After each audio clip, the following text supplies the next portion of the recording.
is Doc Hendricks. Bring it on. Want some, get some. Can I get a hell yeah? Yes, I am a pirate. You have to go with the pirates because, of course, they have cannons and everything. It's a pirate's life for me. Be proud of who you are and what you are. You're pirate. It is a first down. Pirates. Because when you're at East Carolina, you go for it every time. When you don't coach at East Carolina, you don't come to East Carolina, you don't play at East Carolina with a weak heart. Write it. I think I've ever been in a building as loud as that was. It was deafening in there. You live with Omaha? I can promise you that. And a triple all night long in Eastern North Carolina. You're watching The Sports Objective, the podcast for Pirates.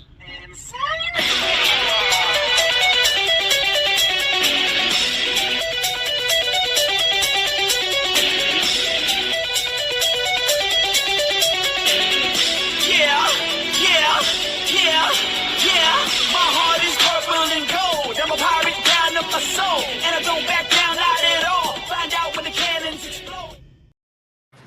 All right, welcome in to Extra Innings here on the Sports Objective. The Pirates are 4-0 this week as they get wins over UNCW back on the midweek game, and then the sweep. I think he's got his broom ready. The sweep of Charlotte over the weekend. And we'll start with, ladies and gentlemen, Kyle from LaGrange Barber. How are you? Kyle. Kyle's doing well. Ladies and gentlemen, from Bad Street, USA, in LaGrange, North Carolina, it is me. It is the one and only Kyle from LaGrange. Yes, sir. He's ready. He's pumped up. He's excited because the Pirates are undefeated this week, 4-0. First time it happened.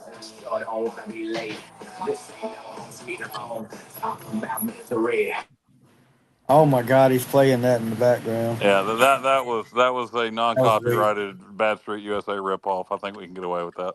What's going on, guys? We were referencing Michael PSAs before the show, so I just thought I'd give you all a little Bad Street USA that hopefully doesn't break copyright rules. Yeah, big week for the Pirates, 4-0, sweep of Charlotte in conference play, beat Wilmington midweek. The biggest thing about all that was RPI suddenly up to 31, just that quick. So, we still got pitching issues, still a lot of pitching woes, a lot of pitching injuries. We might get a couple of guys back here towards the latter part of April. But, my question is, what we did this week, is it sustainable? Can these bats stay alive like this? And can we keep this going? If we can, then we're in good shape. All we got to do is just keep winning. I'll tell you what, when you win. Dave's Dave's not here. Dave's not here. Dave's not here, man. Right here. There you go, Dave. You froze up. You froze up. Well, that's because we have a huge audience already, guys. I was saying, Alan Vick, when you win, you have a huge audience. We're already. There he goes again. Yeah. Oh, boy. Just want to say. Dave, leave and come back. Just want to say happy Easter to everybody, first of all. Happy Easter. Yeah. Great Easter weekend for the Pirates, for sure. Yeah, it was. And, good point. We should have opened with that. Not Bad Street USA, Alan. But, happy Easter to all the listeners. And Alan Vick is you've already been welcomed in. So now I will welcome in the king of stats himself, ladies and gentlemen. He's got so many names. He's JR. He's Johnny Stats.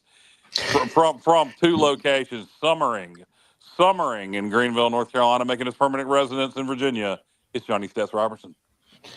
Good evening, fellas. I want to just expand on Alan's thing out there and wish everybody. Oh, am I muted? No, you're good. You're good, JR. Oh, okay. I was just gonna say, I hope everybody had a blessed, Easter, and that's that. Like you said, Kyle, should have opened with that. But let's get to baseball. Man, this Pirate train is rolling, and we're racking up some stats that we haven't done previously or haven't done for a while. So, like you said, let's hope it continues, and we'll get more into some of those numbers, later in the show. Alan, if you can't hear JR, he was fine. You probably just need to leave and come back too. I'm back. Yeah. Dave, welcome back.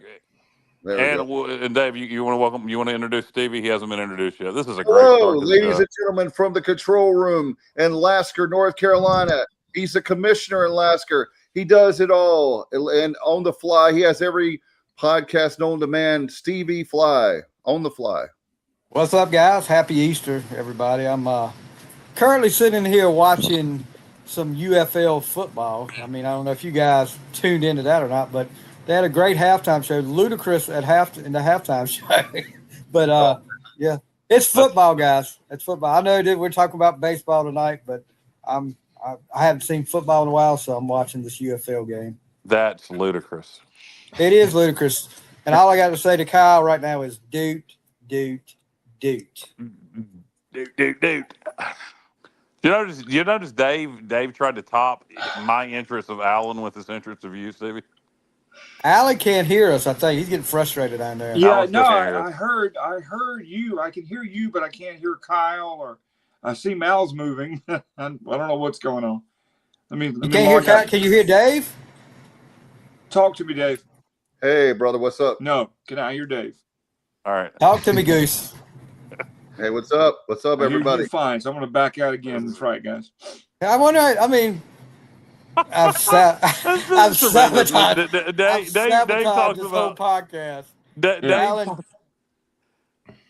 Alan's being tortured by only being able to hear me tonight. So that's I'll tell you what, I'll relay the messages to Alan then. Y'all just tell me. It's hysterical. Dave says we have a big audience to start the show, and I'm sure they've all left by now. Yep. But anyway, we're going to run them off one at a time. But guys, you look at this week. It started midweek with the Bats against Wilmington in an insane game, and you kind of wondered, a lot of win-aided balls that night, if that was just a one-off or just midweek baseball. And the Bats just stay alive the whole weekend. And, Thursday, kind of a dominant performance. Same with Saturday. And we look back at all the games. We ain't going to break them down one by one. But Friday night's game 2 of the series, which would traditionally be the Saturday night game, was one of the most entertaining games I've watched ECU play in a long time. Absolutely. I was at the game, Kyle, and I watched the last couple of innings from the parking lot because I went out there to try to change our luck. And I went out there, they had the game on the TV, and we start hammering the ball. So I stayed out there until we secured the victory. So it was an interesting dynamic. We could hear the crowd clapping before we could see what was going on. So we knew, and the lights would flash. So it was an interesting way to watch a game. I'm not going to do it again, but hey, I wasn't gonna take any chances there and blow that game for Pirate Nation. Yeah, because you standing in the parking lot made a difference. 100%. Yeah, I got in the shower and I missed the 7th inning rally, so I think it was because I was in the shower. I think you standing in the parking lot was just a waste of time. Okay. Here we go. He's in the dark. Hey, first you had Bass Street USA, and now you got Wildfire. Here's Wildfire, Justin Butts. Woo! Yes, sir. What's up? What's going on, guys? Everybody doing all right? Doing great. Yes, sir. How about you? Happy Easter. Fired up. Yeah. Heck of a weekend. Yeah. Where did you go, Justin? I am actually in my bathroom right now, so I'm not touching that one. I've told you I had something going on, Dave. The question is, can Justin do number 2 things at once? Can he do number 2 things at once? I got you. Oh boy. I'm a jack of all trades, actually. Well, don't be talking about jacking in the bathroom and then while we're doing a podcast, Justin. That's just not. Justin, this week, as we were just talking about, the Bats come alive. We were talking about Friday night's game, which was just back and forth. That was a long damn game. I was in Emerald Isle when that game started, listening to it on the radio at 6:00, and I had taken a shower and was sitting down watching the night. I mean, how long was that game? Like 4 hours and 15 minutes. Well, the first inning game was an hour. Yeah. The Charlotte pitcher in that first inning. I'm talking about the. See, this Saturday, Friday, Thursday you're thing talking is about messing with Saturday me. game now. I'm Yeah, talking about the back and forth game on Friday. Yeah. I gotcha. Yeah, but I mean, you want to talk about the Saturday game? That's fine. We're in no particular order. No, I knew I would get messed up with Thursday, Friday, Saturday. I knew it would happen. Let's just say game 1, game 2, game 3. There you go. I like that. Let's do it. So, the game 2 is the one we were talking about that was back and forth, and it was a long damn game. I don't know how long it was. Somebody put that in the comments if you know how long game 2 was, which was the Friday night game. That was the back and forth. But like I said, I started listening to that game in Emerald Isle and made it home, took a shower. 3 hours, 45 minutes. Yeah, I know. Like I say, it was a long game. It was the length of a football game, and but very entertaining. And last week we go 1-3. We're all sitting here kind of depressed. You look at you losing walk off against Duke. You lose at walk off in game 3 against UTSA. It was so close to being a good week, but instead it was a disappointing week. And JR was calling. He said we need to go 4-0 this week. And everybody else was kind of happy with 3-1. And I won't say JR got it right because he didn't say we were going to go 4-0, but that's what he was calling for. And JR, you got what you wanted. And I think you got to be surprised at how fast our RPI jumped up. I really am. I really am, Kyle. It's weird this season. There's a lot of teams that are struggling, and you mentioned pitching. There's a lot of teams that are having pitching issues. A lot of teams losing at home. It's open. It's wide open this season. So I feel like our bit of a slow start isn't as fateful as it could have been, under in other seasons. I agree, and our strength of schedule is pretty high. And we may get a couple pitchers back, according to IGO, before the month is over. So, can we keep winning right now? It's the question I have with the pitching staff we got. This fan base is really going to get fired up. You beat Wilmington, you beat Charlotte 3 in a row. If you can beat Duke midweek next week, it'll be at a fever pitch when we play Tulane. Of course, that's on the road, but you know how we love winning in-state games, and we've done 4 in a row. Now, can you get Duke and make it 5 in a row? I wonder who Dave's going to be pulling for in that one. All the way. John White said after today, the RPI went up to 29, Kyle. Oh, wow. Okay. I posted that maybe too early. You know what, John? I didn't even realize many teams were playing today. I thought that everybody kind of finished up yesterday because of the holiday today. But so when I posted that 31 this afternoon or this morning from Warren Nolan, I thought all games were final. So interesting, up to 29. That's freaking awesome. And John, I did have a question too. We talk about, I want to ask John before I forget this. We talk all the time about some of our players being in a slump as far as hitters are concerned. How about pitchers? You're a former pitcher. Is that something where a pitcher can be in a slump? Oh, I think I can answer that. Yeah, me too. Yeah, of course. I think I can answer that. Go for it, JR. I'll defer to John. Well, actually, John doesn't have a mic. So, of course, Dave. Of course, pitchers. We have some. Currently. It's just how long does the slump last, and what do you do to get out of it? That would be an interesting thing to listen John talk about how they got out of slumps. Yeah, or maybe what Dave was kind of alluding to is were you kind of wondering the difference between a pitching slump and a hitting slump? I was saying that on purpose because I know there are, but because we do have, I'm just curious about Friday night's performance with Ethan Norby. Yeah, I mean, Norby. I'm trying to set things up for you guys. No, I'll put that up. It wasn't a good performance by Norby. We managed to win anyway. I'll tell you what, that lends itself to Norby having a good performance Friday. I also wonder if Norby's arm was a little tired, because the fact that Cliff didn't start him on Thursday and moved him to his normal starting day of Friday tells me he needs 7 full days to recover. Well, they did a lot of Charlotte did that. There's a lot of that's like the strategy. It's just a strategy to keep him on the same day. Dave, I wouldn't even say that Norby's in a slump. I mean, I think the fact that we won that game and he didn't get an L and he feels good that, he didn't let the team down. Norby's attitude is probably different than most. I've heard the term bulldog used over and over and over again. He doesn't I don't think he's the type of personality that gets down if something doesn't go 100% his way. And I feel like every start that he makes, he's expecting to dominate. And I feel like that's how he'll feel, at Tulane. He's a great pitcher with a great attitude, but the fact of the matter is he has struggled. I mean, except for that one outing, he has struggled. Considering all the press preseason, and the hype, and he's still a really good pitcher that can go out and dominate any time. But overall, he has struggled. What's his ERA? It's somewhere. Where is it, Johnny? Somewhere in the five. Norby's ERA. Yeah. I don't have that right in front of me, but he's probably over 4 at this point. But yeah. Johnson, 7 days of rest would have old school pitchers rolling in their graves. Haha. Yeah. Okay, he's 4.12.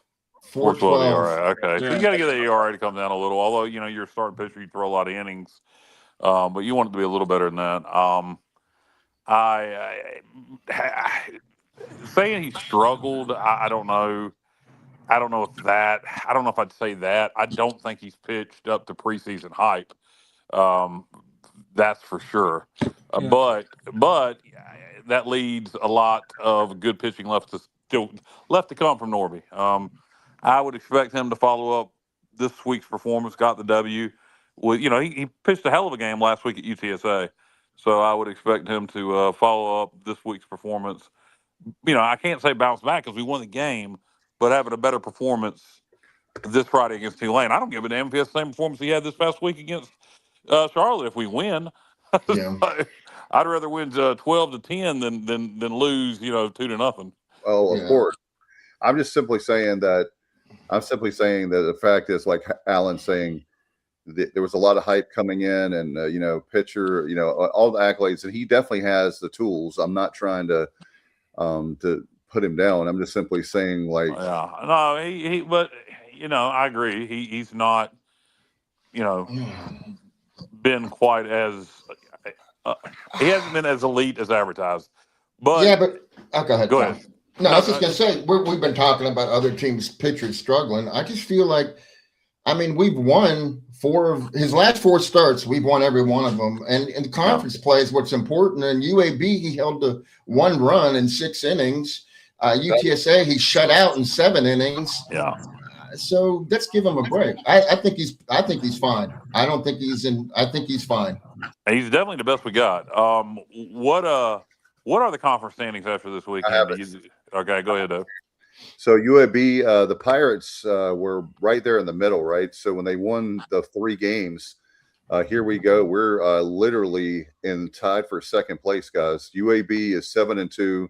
UTSA is 6-3. We're 6-3. Okay. South Florida and Wichita State tied for third at 5-4. Then you have Rice and Tulane at 4th place with tied for 4th with 4 wins, 5 losses. Charlotte and Memphis 3-6 tied for 5th, and then you have Florida Atlantic dead last at 6th. Yeah, I be interested to see if UAB keeps winning. And the good thing is, if they keep winning, we keep winning.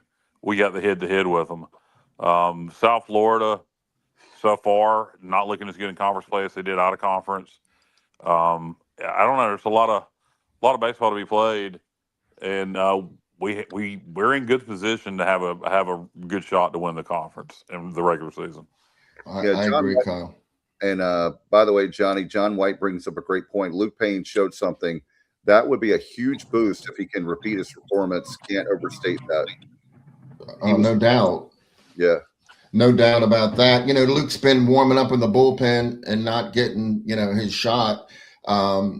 We pitched Alex Boucher a few times and Luke never got in. But you know what? That kid he's another one that doesn't get down. I think you have to, if you're a pitcher, you just can't let stuff like that affect you. And he came in and made the most of it for sure. He looked good. Mm-hmm. We were talking about Luke last show, and he comes in and has has a great performance. Great performance.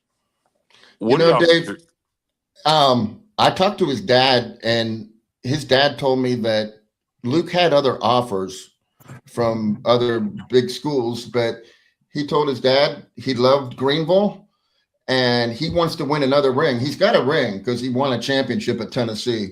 He said, I feel like I can get another ring at East Carolina. I like the guy just because of that. I mean, and you know, that's a pretty strong statement. No doubt. Yeah, the one good thing is that we went out this year, guys, and got a lot of depth, and that has definitely helped us be able to at least hang in there, so to speak, because if not, if we were looking at last year, we would be more behind the eight ball versus where we are now. And you, what a difference a week makes, like the cliche says, right? So last week you have a tough week, and this week you have a great week. And I tell you what, Johnny, I will just say this. I was disappointed because I had nothing to do last night. We get the sweep, and I was hoping to spend a lot of time, and everybody just kind of left like that. Yeah, I know. I had to go, though. I was on a tight schedule, Dave, because I had to leave early this morning to make it for Easter lunch, and I had a lot of yard work that I've been neglecting all weekend because of baseball. So I was going to go to tiebreakers with y'all, but I just couldn't fit it in the schedule and stay married anyhow. Hey, I'm sure that was fun. I was in New Bern with a radio station function last night, but I'm sure, man, the tiebreakers thing, I'm sorry I missed that. That would have been fun. Yeah, I went there, and sorry, Justin, I should have put that in the next time. I will put that in the group chat, and maybe we can get Kyle and people out of their house and come and hang out. Did you sign autographs for tiebreakers, Dave? Nobody knew who I was, so I did meet a gentleman. I think his name was Doug Askew, and he patted me on the shoulder and said that he listens to us every Sunday night. Oh yeah. So I want to get Doug Askew. Did he say where he was from? He did not. He told me that he listened. Glasses. I haven't asked you on my street. Yeah. That's a common name. I know a Doug Askew. Doug Askew I've known for a while from a Husky, and he's an ECU fan. Okay, maybe. I've seen that name too. But yeah, it's funny. Yesterday I was in Greenville, and literally came back home, and I was in Greenville at the start of the. All right, so I met friends at NC Spice in Greenville for lunch, and then got in the truck, turned the game on, and we were up 12-0 or whatever it was in the first inning, because by this time it was like the third inning, and came home and watched the rest of the game when I got home. So I left Greenville to watch the game. We got it up to 14-0 one time, and then they cut it. I think we were on the phone, Kyle, and I said, well, at the end of the third quarter, ECU yeah. 14-3. I just got home around the time we were on the phone, so whatever. But I turned it on in the truck, but I can't remember what the score was. But it was already out of hand. Yeah, Steve, you're right. It was 14-0 because we had scored 21 unanswered runs. Yeah, we had 7 the night before, and then 14. So we scored something like for the week. Speaking of runs, didn't we score 53? 53 runs. Okay, I thought 53 runs. That's for the. But here's the thing: we only batted 28 innings worth of at bats. So if you extrapolate that to runs per 9 innings, we were at 17.04 runs per 9 innings of at bats. So you can't ask for much more than that. Well, Allen wants 20. So hey, we might get nice, it. We might get it. Just so cool to see the bats come alive consistently. You get down 8-1, whatever it was Friday night, you come roaring back. That's what we've been waiting for and waiting to see all year long. Yeah. Yeah. In fact, Friday night will be known, thank you to Johnny, as the shower game for Kyle from LaGrange. Yeah. I'm going to need therapy every time I think about that. But good Lord. If we get down 8-1 at any point in the rest of the season, Kyle immediately has to stop what he's doing and jump in the shower. We have to have the Steve Austin, Stone Cold Steve Austin soap. Yeah. That's correct. I think for that, you might need a Mysterio Magic one day, Kyle. Well, you create the magic, yeah. Yeah, no. I look if getting if getting in the shower, has a seventh causes a seventh inning rally, or if Jr. going to the parking lot causes the seventh. Maybe it's a combination of the two. Maybe anytime we get down, I got to get in the shower, and Jr.'s got to go to the parking lot. I think, Kyle, the next progression is you have to shower in the parking lot. Yeah. With you, With you, can't Jr. take any chances here. I do not. We have to shower in the parking lot together, Jr. That's what we have to do. Oh my God! I'll take the loss. Hello. with Stone Cold soap. Jr. with the simple, quick response. I'll take the loss. Hey, Justin. I would take the loss too, JR. Don't feel like you're alone there. Hey, Wildfire. Would you take the L there, or would you take one for the team? I believe I would take one for the team there. No, sir. I would. There you go. Take one for the team. No, All right. no. There you go. I'll watch your back. Oh Justin. boy, we gotta watch that. You watch my back. I'll watch yours, Wildfire. I would shower. Don't drop the soap. I would shower with Kyle as many times as necessary to get the win, boys. I'm just going to tell you straight up. Thank you, Alan. We'll have the cleanest balls in baseball. Thank you, Lee Knife. All I got to say is you guys love some ECU athletics. That's for sure.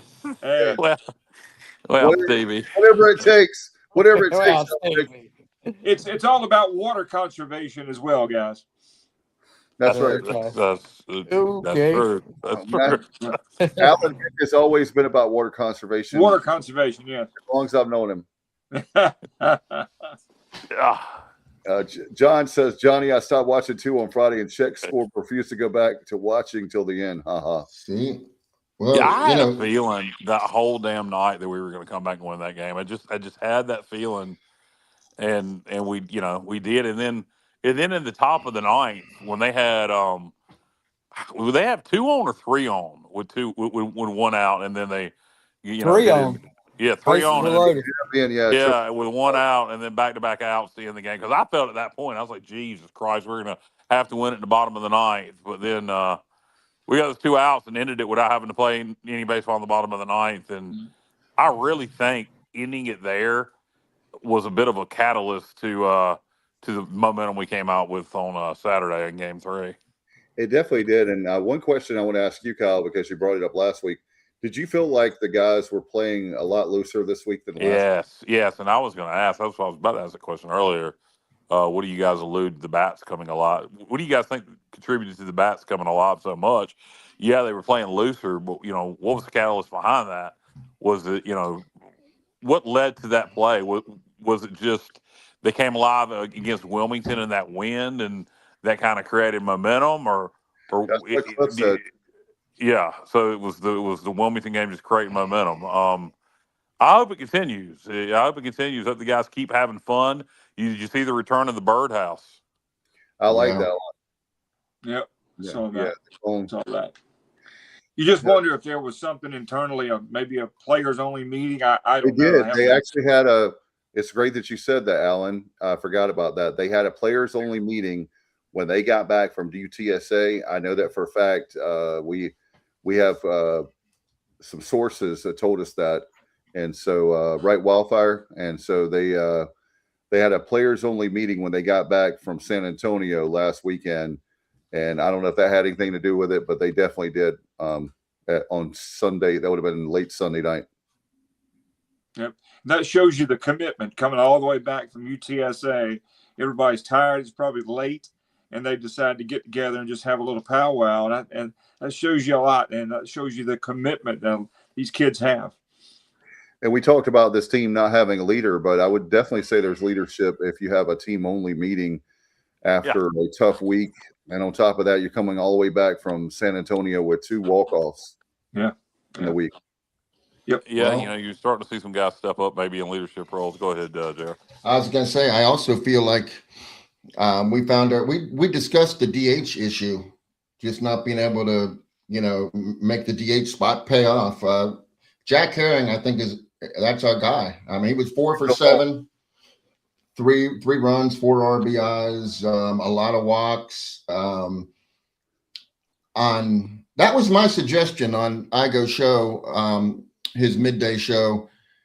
I said I feel like we need to take Davin and Jack and make them right field and DH. I don't care who does what, but like I said, he thinks that maybe Jack's more comfortable actually just DHing, and Davin's, they're both good right fielders, so it worked out well for us. It worked out really well. Look, we have I know we like to tweak things, but I was telling Johnny, I think it was last night, we just need to leave it just like you said. Davin's got a great bat. He's playing great in right field, and when you have Herring, he's lighting it up, and that's a position. I know that doesn't sound like much, but the DH position is very important, and when you have that bat, he's hot as a firecracker, like the cliche, if it ain't broke, don't fix it. So, and they also have moved up Davin to what, second in the lineup now? Yeah, I mean, you have to. And the thing is, we took advantage of every opportunity that Charlotte gave us, because they were not good in the field, especially Friday night, and we took advantage. We made them pay every time they made a mistake. Yeah, we did that, and you're right. There was a lot of times Friday night where, we were scoring runs off of their mistakes or little dribblers or just, one off the glove here and there. But they all count the same. Yep. And those are things that hadn't happened early in the season. We weren't getting the little breaks with the dribblers and, things like that. And when things like that start to turn around, sometimes it snowballs. And it certainly has over the last, 4 games or so. No doubt. And I think that the law of averages are coming back in our favor. We had some unlucky things happen, like you said. And also, when you look at our schedule, Tulane's tour, I mean, we have, I believe, FAU towards the end of the season. They're dead last. I think there's the conference play. We're going to definitely be able to play a lot better on the going down the stretch.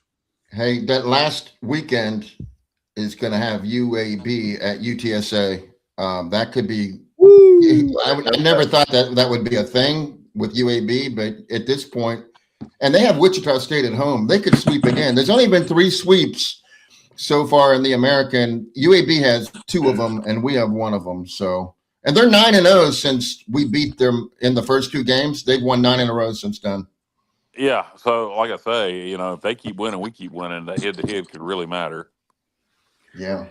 The way things are shaping up, guys, it's going to be wild down in Clearwater. It's going to. It will be. Is that because you're going, Alan? I wish. I get invited every year. A friend of mine named Buddy Medlin, who helps me with DH Conley football, goes every year. He always invites me, so I got to take that invitation one of these years, or try to. Well, if it's going to be wild, you need to be there. Man, I would love to be. It's so tough, unfortunately, as it is for all of us in the middle of the week, with work and such. But that's on my bucket list. I promise you. We have a guy on the show named Wildfire, and it's supposed to be wild down there this year. Wildfire, are you going? Planning on it, actually, guys. I'm actually planning on it. If I can work into my schedule. Bring me back a Frenchie's T-shirt. We'll do it. That's a great ballpark and a great place, and I'm going to go. I promise you, I'm going to go. It is, like I said, it is on the bucket list, and if I can work it out this year, we'll try. Kenny said we need a packed house Tuesday night against Dude. Boy, I'll tell you what, any chance they're going to move that first pitch up for that game, I'm worried about that, because talking about temperatures down around 41 Tuesday night. So I was wondering if that might get moved up to 4 o'clock. Let's see. Let me check the forecast here.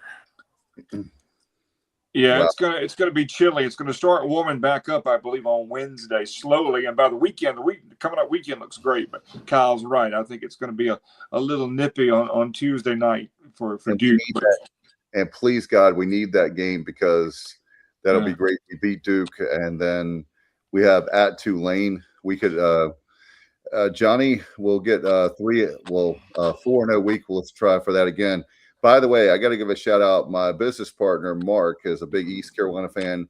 He was upset with me. He said, "You only picked 2 out of 3 with Charlotte. They're going to win the whole year. They're going to sweep." And I was like, "Man, it's been tough this year." I didn't say 0 out of 3. I said 2 out of 3. He said, "I'm telling you right now, they're going to sweep." So I forgot to give him a shout out. at the beginning of the show because he called it on Thursday. Yeah, quickly on the weather. 66 for the high Tuesday. Tuesday night first pitch is going to be around 61 degrees, falling into the 50s during the game. The overnight low is going to occur early in the morning on Wednesday morning. Wednesday's going to actually be colder than Tuesday, so Tuesday will not be as bad as originally said here. So you'll be in the 60s as the game start dropping into the 50s. All right, that's par for the course for the springtime in North Carolina. Like Alan said, if you don't like the cool weather, then this weekend is going to be gorgeous. Yeah. We do need a big crowd, and that's light jacket weather, and we need that place packed out.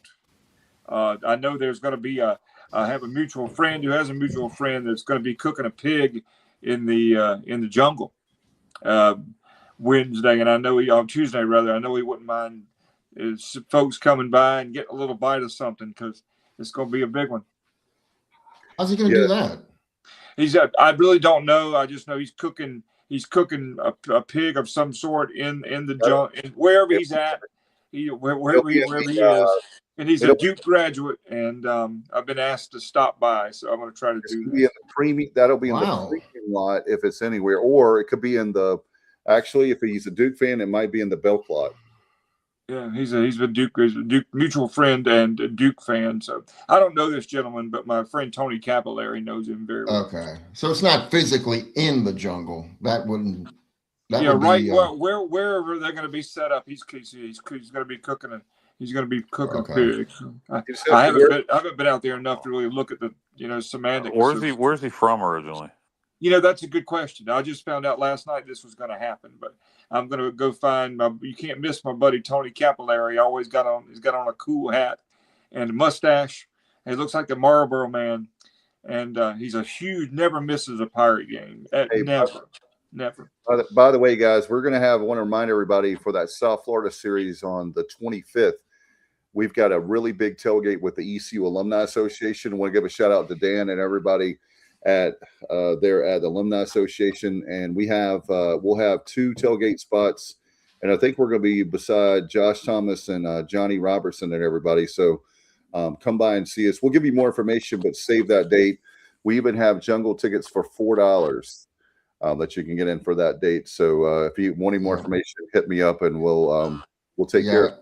Hey Dave, I don't deserve credit like that. That's not my spot. That's Brian Dilday, that's Jared Plummer and Josh. That's their spot. I'm just I just hang out there sometimes. But that'd be a great location if you get there, because you have the players' parents hang out there and it's a good atmosphere. Yeah, we're gonna have a good time, and we want everybody to come out. And that's a series. Well, between now and the end of the year, we need a huge crowd every night and every day game, because we definitely. The good news is we're, like Johnny talked about, we're back in the hunt. We're looking for these. I do think that our fan base makes a huge difference. They had Saturday's crowd at 4,574, I believe, when I was in yesterday's crowd, and that's going with tickets sold, because you look to your left and your right and the press box, and it was definitely a big deal where you don't see everybody in the stands. I would love to be able to. Easter weekend, folks had plans going to the beach, going to see grandma. People need to do a good job of getting those tickets. They're not used in other people's hands.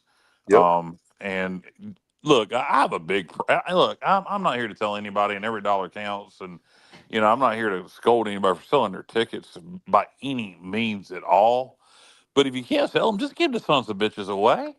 I mean, it's not like, unless there's a hot ticket that it's completely sold out and we're red hot, and like NC State, it's not like you're going to make a huge profit on them anyway. You're going to get face value, $10, $15, $20, whatever.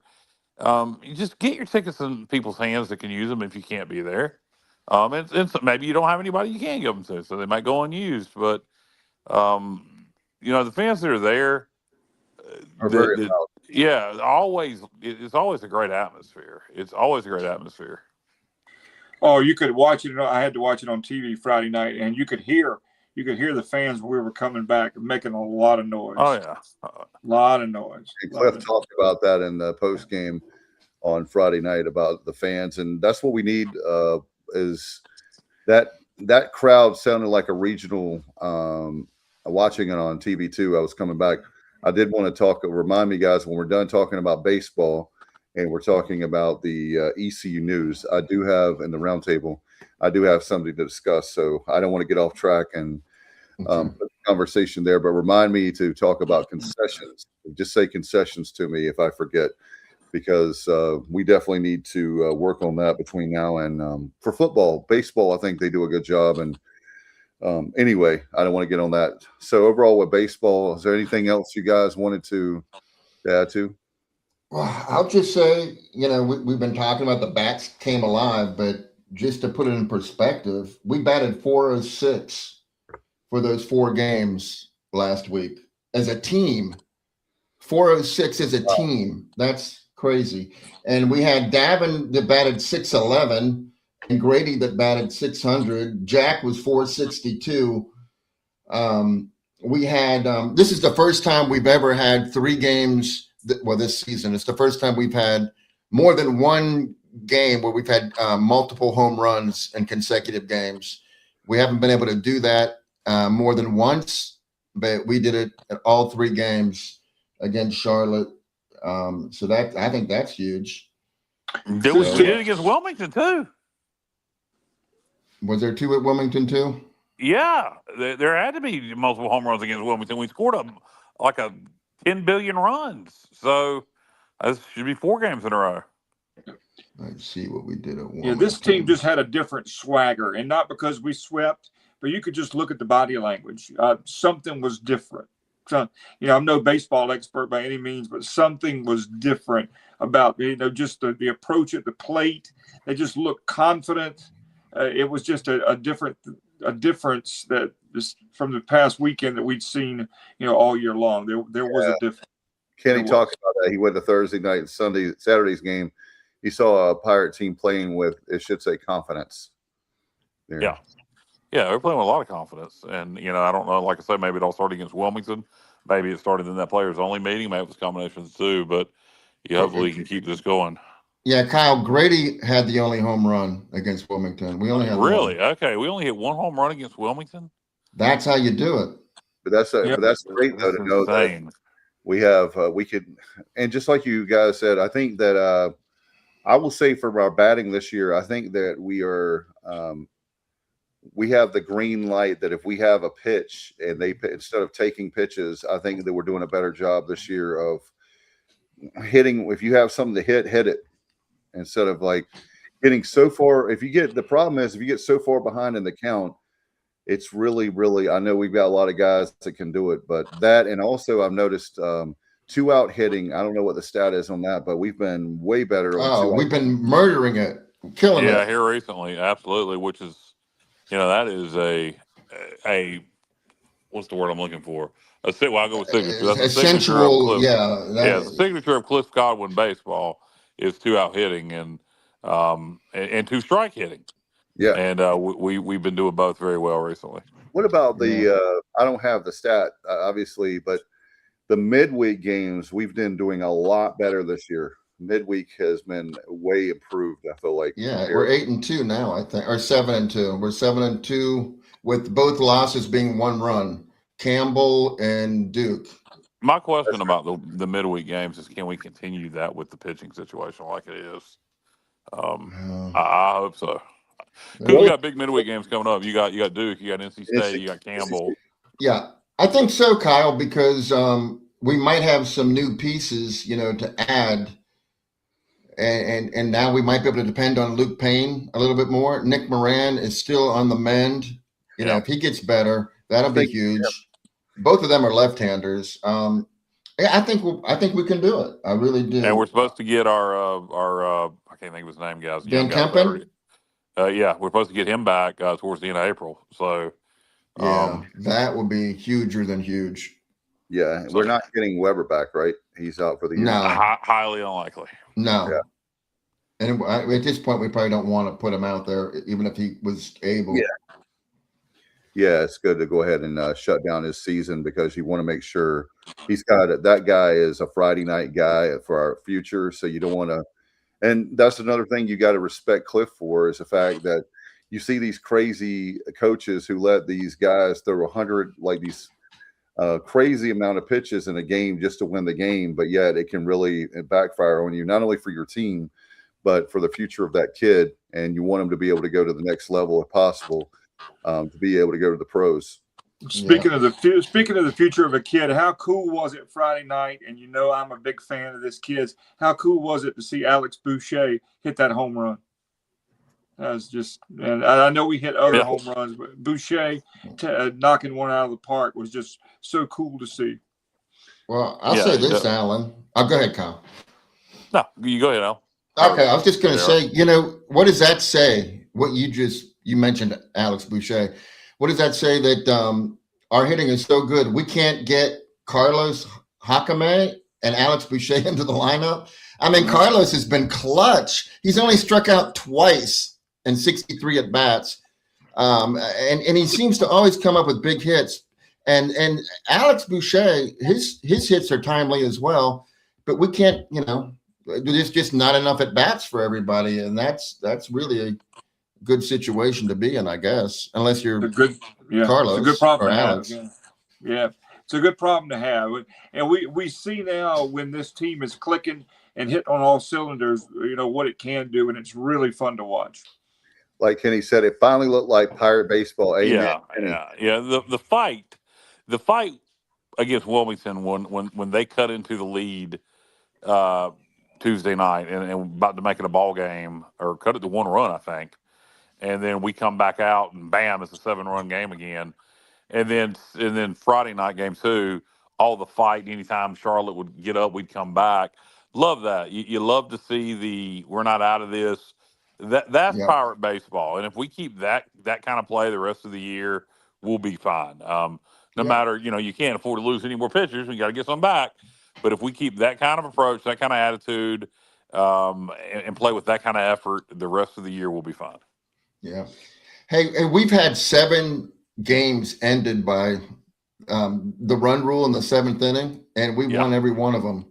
We haven't lost one. We did lose to Carolina in 8, though. 10-0. That was but other than that, as far as putting teams away in 7 innings, we've done it 7 times already, and we're not done yet. Yeah, that's an interesting step. And up until this, what I was going to say is, up until this weekend, it's kind of been, we would do that, and then our bats would go cold. We would do that, and then our bats would go cold. And this has been a consistent 4-game stretch here where the bats have been going. So, and really back further than that against UTSA, we just, bats were going Sunday. We just lost. Yeah, and don't forget that weekend with William and Mary and Penn and Wilmington. Yeah. I mean, that was another crazy explosion. So they're there. We just got to do it consistently, and hopefully we can. Love to beat Duke this week. Biggest thing is, can we go sweep Tulane? But love to get the midweek win over Duke just because it continues the momentum. It's a big, nice RPI win, another in-state win. You want to beat an ACC school, and it'll be a fired-up crowd at Greenville for that game. After this 4-game week against Wilmington and Charlotte, it'll be a good atmosphere for Duke Tuesday night. The way we lost to Duke was such a gut punch. It's fuel. It's fuel for the kids for Tuesday night to make amends and come back and kick some butt. Yeah, no doubt. Yeah, no doubt.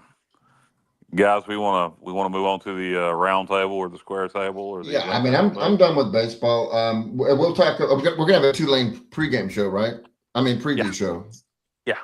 Yeah. Well, I'm done with baseball. All right. Well, I don't know what Dave wanted to bring up the round table as we transition. He said something about concessions that he wanted to say something. Well, we're gonna have to wait for Dave to come back to talk about concessions. Oh, he's left us. Okay. So we will in the meantime and in between time we can continue to talk Pirate basketball. Well, how about this? Dave is back now, but I'll quickly ask this question: as Stevie has known, as he's been talking to me quite a bit, and the rest of you guys know. I've watched more Major League Baseball probably this week than I have in the last decade. Good Lord, yes, he has. So has anybody else got into the opening week of Major League Yeah, Baseball? I don't feel alone, Kyle. It's great because you were I'm like glad, Dave. watching a game in freaking Seattle I didn't want you to feel alone, Dave. late night. Like I was watching Seattle Anaheim the other night. Yeah, fell asleep. It was 0-0 game, but the wind was so angels. crazy. And missed the damn end of the game in extra innings. Watched the Cubs today. Watched the Brewers and Royals today. Been really on MLB Network. Been watching the whatever their little thing is. Like NFL Red Zone where they show multiple games at one time. Yeah, that's really cool. That's really cool. Yeah, it's entertaining to just sit back and particularly on a weeknight, you got nothing else to do, and just have that on in the background. Yep. And my Yankees are off to a good start. They lost today, unfortunately, but Yankees are off good Lord. a nice 7-2 start. Thank you very much. And not a Yankees fan, but I hate the Dodgers. Yeah, they have looking at Major League I hate them Baseball. both. Looking at Major League Baseball. Thank you, JR.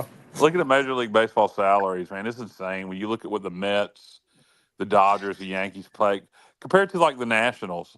So the Dodgers and Mets are between between $400 and $500 million for their roster. The Nationals this year is around $87 million.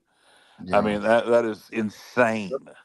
But at least the Dodgers win. Like the Mets, they're like with that Juan Soto contract. They still don't win. They spend a lot of money. They don't win, and the Yankees don't either. Really, to be honest with you, Alan, hate to say it, but don't you curse at me, young man. And then you look at my Cubs are in the upper echelon and not the top. I think they're top 10 salaries. Not something insane like some of those other teams, but you compare them to the Brewers, and you look at the success the Brewers has had. With a very modest salary cap, and that's one good thing about Wilson being a Brewers affiliate. They run a really good minor league baseball system for the Brewers organization, so you'll probably see some future big leaguers pretty regularly come through Wilson. And Wilson is going to get some radio coverage. That's right. Yeah, I heard about that. I wish the Bird Dogs would pick up a radio affiliate, but yeah, Wilson got a radio affiliate. Yeah, 98.5 and 99.3 The Beach is going to be doing the Wilson coverage. Okay, is that stadium? Is it going to open in time? Yeah. That's crazy. Their first home game, I believe, is this coming weekend. Wow, I got to go to a game there, man. That stadium looks. We're going to do it, JR. Me and Stevie were talking the other night. I definitely want to go there. That stadium is awesome. We can all go to a game. That's easy to do. Everybody's within reasonable distance from Wilson. Yep. Dave, are you allowed in Wilson? I am allowed. Yes, I.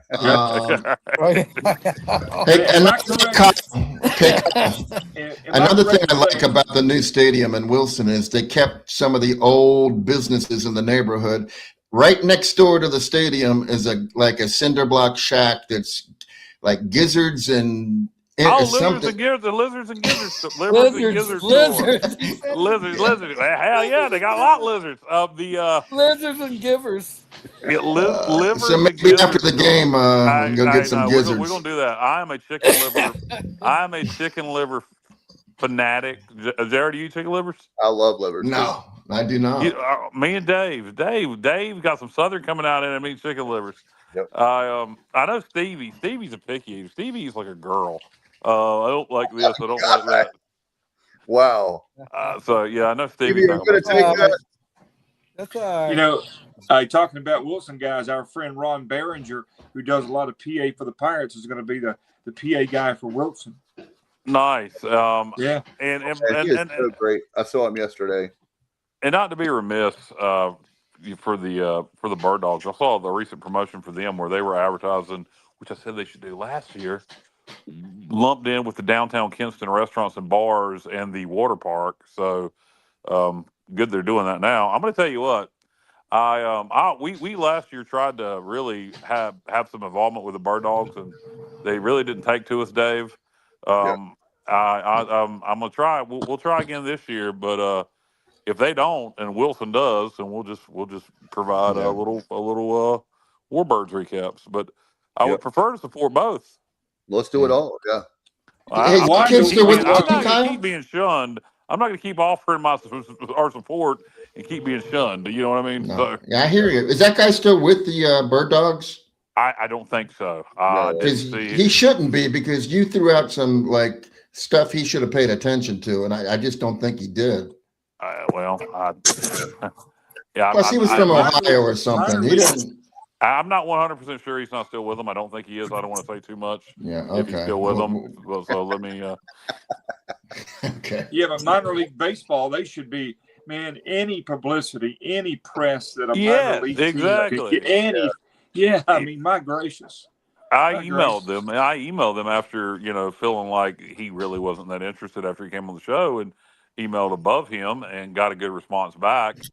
And, I asked, hey, could you please include us on your media releases at least? And yeah, sure. And it didn't happen. I'm going to try it again this year. I'm going to reach out to him. Like I said, I'm going to keep reaching out that olive branch because, I live in the area. I work in Kinston. My wife works in Kinston. Would love to support them, but can't, if they don't want the support, we'll send it to Wilson. But right now, I'm planning on enjoying both. Yeah, I don't get that at all. But anyway, okay. Yeah. Guys, are you ready to talk about the concessions? We will concede to your concessions. All right. Let's see if I can get that up. There we go. All right. So I went, my friend Jason Williams, who's a good friend of mine, he is a big Phillies fan. And we actually went to see they actually had the Phillies organization, the AAA, and the pitcher for the Phillies. I'm trying to look that up right now so I don't forget. He actually had rehab there on Friday night, one of their star pitchers. And so anyway, I'm putting that up on the screen because we've talked about this a lot. But the Durham Bulls have a paper cup. It's not a souvenir cup, and it's called Bottomless Soda $8.99. And what this is you're seeing a picture on the screen where they have it off to the left of the concession stand. I'm not seeing anything on the screen. You don't see it? No, not on my phone. No. You see it. I'm seeing it. Y'all seeing it? Anyway, I just wanted to show that because the Bulls have always been with Coke. But anyway, the point is that we need to do that because that's a way that to help with not only financially, how many people are going to drink a whole bunch of drinks when you know that there's a huge markup in fountain sodas. When I was working at Burger King, fountain drinks have a 90% markup. So $8.99 unlimited drinks. And it also, if you're just going to get a drink and a refill, you can literally just go right up back there and you don't have to, didn't have to wait in long lines to get another drink. So anyway, I wanted to show you guys that. So we need all the revenue we can. So I get, trying to get all the revenue you can from concessions for ECU football. But at the same time, at some point, you can't just price gouge your fan base. And, maybe $6 for it was $6 for a 20 ounce. Well, you know what a good idea is, Dave? I just thought of something. Why not have Pirate Club pricing? Why not you flash your Pirate Club card and you get a better price than the average Joe? That seems to be where you're taking care of your fan base that takes care of you, and then you can get, you can charge a premium for the other knuckleheads. Well, it doesn't need to be $6 for a 20 ounce when you can get. No, I agree with that. 100. That's too much. But offer Pirate Club pricing. There's another incentive to join the Pirate Club. Yep, and the fact that they do that for Commanders, you get 50% off. If you're a Commander season ticket holder, you get 50% off of concessions, half off. Yeah, it is a little different. You're talking about pro sports versus college sports. But still. But I do think, I get the need to create revenue, so you don't want to take any revenue away. But I do think if you're a Pirate Club member, you should get a better price probably because it gets to be the point of absurdity with the prices, particularly with my wife and I. It's just two of us ain't so bad, but you're there with a family of four, and you got some annoying ass kids that want everything in the world. You can end up spending a lot of money on concessions. Well, why not have something that I've talked about to some Pirate fans? Why not have, just like when you have AMC in the different movie theaters, have a souvenir bucket that you have, and for $25 for the season or $25 for the season, you get unlimited refills for popcorn.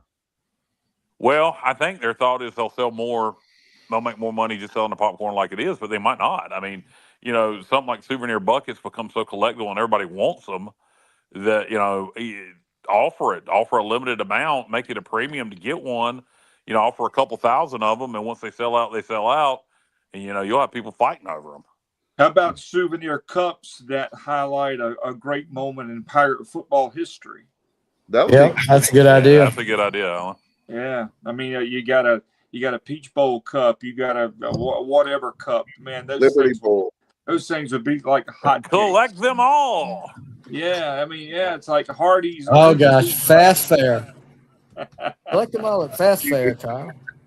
Are you talking about the Jim Crockett promotion cups? Yes. Yeah. Speaking of prices on concessions, did you guys happen to see the prices of the concessions at the Final Four for the men's Final Four? I wasn't there. Did you go, Stevie? Oh no, I've got to see. Somebody has posted a picture of the menu. Grilled whore. Grilled gourmet hot dogs. If I'm reading this right, $32. Well, what's on it? It's all beef hot dogs, baked poppy seed buns, all right, diced sweet onions, pickle relish, ketchup, and yellow mustard. So just a regular freaking hot dog with a bun that can make you fail a piss test. Yeah. Oh man. Buffalo chicken dip, $88. What? I don't believe this. No. I will send it to you, Kyle. I will send it to you. I believe you have it, but there's a such thing called AI. Bottomless stadium popcorn, $52. This isn't real. That's not real. Orville Redenbacher is rolling over in his grave right now. That's not real. There's no way that's real. Matt was at the NCAA tournament. I don't think he was at the Final Four. Final Four. That just does $52 for unlimited popcorn. If that's true, that's freaking gouging like crazy, dude. Yeah. What is a hot dog, Stevie? $35? 32. It's gourmet. It had a popcorn. 32. Oh yeah, it's gourmet though. There's no way that can't be real. Powerades, $24. That can't be real. Where was the Final Four at? Indianapolis. No, it wasn't even in New York City. That can't be real. New York City? No. Get a rope. You know who's not going to put up with that in Indianapolis? Pat McAfee's going to do something about that if it's true. Oh Lord. He's too busy doing other things right now, Kyle. Pat McAfee's going to take care of that. Okay, let's see. Kettle chips. Two people. I'm sorry. Go ahead. Go ahead. Go ahead, Alan. I was going to say, looked it up. Two people around $160 for food and drink. What are you talking about, Alan? I'm looking up the Final Four concession prices. It looks. I'm seeing like double cocktails around $22, steak bowl $24. Okay, yeah, that sounds believable. Well, soft drinks anywhere between $3 and $6. Yeah. So okay, that sounds believable. I got the other side of the spectrum on that, Kyle. If you ever want to go on a road trip to Pearl, Mississippi, to see boy, do I. Okay, here you go. The Bird Dogs, if they go down to play the Mud Monsters, you can get a $3 sausage on a stick. There's no bun, but you get a sausage on a stick. It's $3. And if you name your sausage, if you go with the mystery sausage, it's $2, and they give you whatever they want to give you. I saw because with the Bird Dogs, joining the Frontier League, me, trying to support them. I kind of watch videos of each Frontier League team, and the Mud Monsters were a AA affiliate prior to the Frontier League. But what they did when joining the Frontier League last year and with the rebranding, they really went all in on regional foods. Like there's red beans and rice, Cajun foods. You mentioned sausage on a stick. That's a big Mississippi thing. Greg. So sausage and a Mud Monster. You'd try one, Craig. Come on, I know you would. But no, that's the big Mississippi thing is sausage on a stick. So I wish James was here now. He could elaborate. But no, I know. Like New Orleans, the same thing at the Jazz Heritage Festival. That's a big deal, and they have alligator on a stick as well. Yeah. So I don't think I'll be going to Pearl to a Mud Monsters game, but I do know they have cool food there. How about Drew talking about bring back the people walking the aisles selling items? Shit, we can't even get enough people. Gotcha.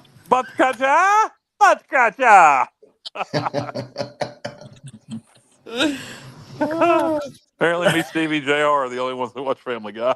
Yeah, evidently. Yeah. Nobody. Scratcha. Think about the kids that made extra money walking up and down the aisles with drinks and popcorn. And we can't even get enough that. people now to man the concession stands. Yeah. Well, here's speaking of concession stands, we in this I love nonprofits, I love charity and student groups at ECU. We've got to get professionals to run the stands. That's the one thing they don't. The elephant in the room. We need to have people that do it for a living. No offense to people, but we can give them a percentage of the sales or something to help them out. But that will help speed up the process. I'm telling you. Elephant in the room. Shelley hasn't worked at ECU in a long time. I'm not touching that one. Oh wow, Ooh, boy. It's good. Man, I thought my AC on right now is cold. Man, it's getting cold in here. Now that was a shout out to all my fans from the Confer days, from the original call from LaGrange. Whoop whoop. You've got stories and I've got stories, and we'll leave it at that. Exactly. We'll share them on the air sometime that'll be behind our paywall or our Patreon account. If you want to hear stories about someone named Shelley that we may or may not have heard, subscribe to our Patreon. Super chats. We can do super chats. Super chats, and we'll text message you. But anyway, we do love super chats. Thank you very much for supporting the show. We have people, A-Win and different ones from Florida that hadn't seen them tonight. So I think it's a husband and wife that watch us and every. Yeah, and just remember, I'm assuming you don't have to be live to be a super chat participant. Always feel free to give us your money, even when we're not live. Yeah, that's right. You could be watching on the archives, right? And, yeah. Got to remember to monetize these episodes also. Yeah, I've got them all ready for you. Yeah, I just got to do it. It's just, I love how we discuss business things on the air. It's okay. It's cool. We want them to be a part of the team. So, there we go. We lost Dave completely. Yeah. Dave is frozen in time. I'm here. There we go. Snap out. He snapped out of it. I'm just a poor disc jockey. I'll take anything I can get. Well, we got to get enough money coming in so we can disperse it evenly with everyone. And that's the problem at this point. There's not enough to split between everyone. Hopefully by football season, Alan's going to get us all the big sponsors coming in here. He's going to steal them from his radio job. That'll go well. Yeah. Woo! Yeah. Nothing like your livelihood, your day job. Let's just steal. Well, hey, look, if you get them direct to consumer, then you got the money coming in here directly. You don't need that job anymore, Alan. There you go. Yeah. Just full-time sports objective. How about that? That's right. That's right. Yeah, we can do it for sure. Yeah, so guys, one of the things A-Win. All right, A-Win, super sticker. $3. Thank you, A-Win. Thank you. All right, A-Win. Can anybody beat A-Win? A-Win gave 3. Can you give 4? Let's hear 4. Get 4. We have a goal of $100 before we get off the air, so come on. That's right. $100. And we can, however long, many dollars you give, that's how long Kyle has to be quiet. Can we do it? Oh, well, you don't want to ruin the show. You don't want to ruin the show. You don't want to ruin the show. Hey, you don't want to lose listeners. Hey, Stevie, what we'll do is, you know how for hockey they have 5 minutes for fighting? He'll have to have 3 minutes where he's in the penalty box. Kyle goes to the corner. He's in timeout. All right, hold on. I'm gonna mute my mic. Oh, it's for 3 seconds. We'll change it. 3 minutes for talking. He's a great lip reader. No doubt. Let's see. Uh-oh. Kenny said, let me get my debit card ready. Great one. Go. Great one, Kenny. You're the man. Kenny is the man. Good.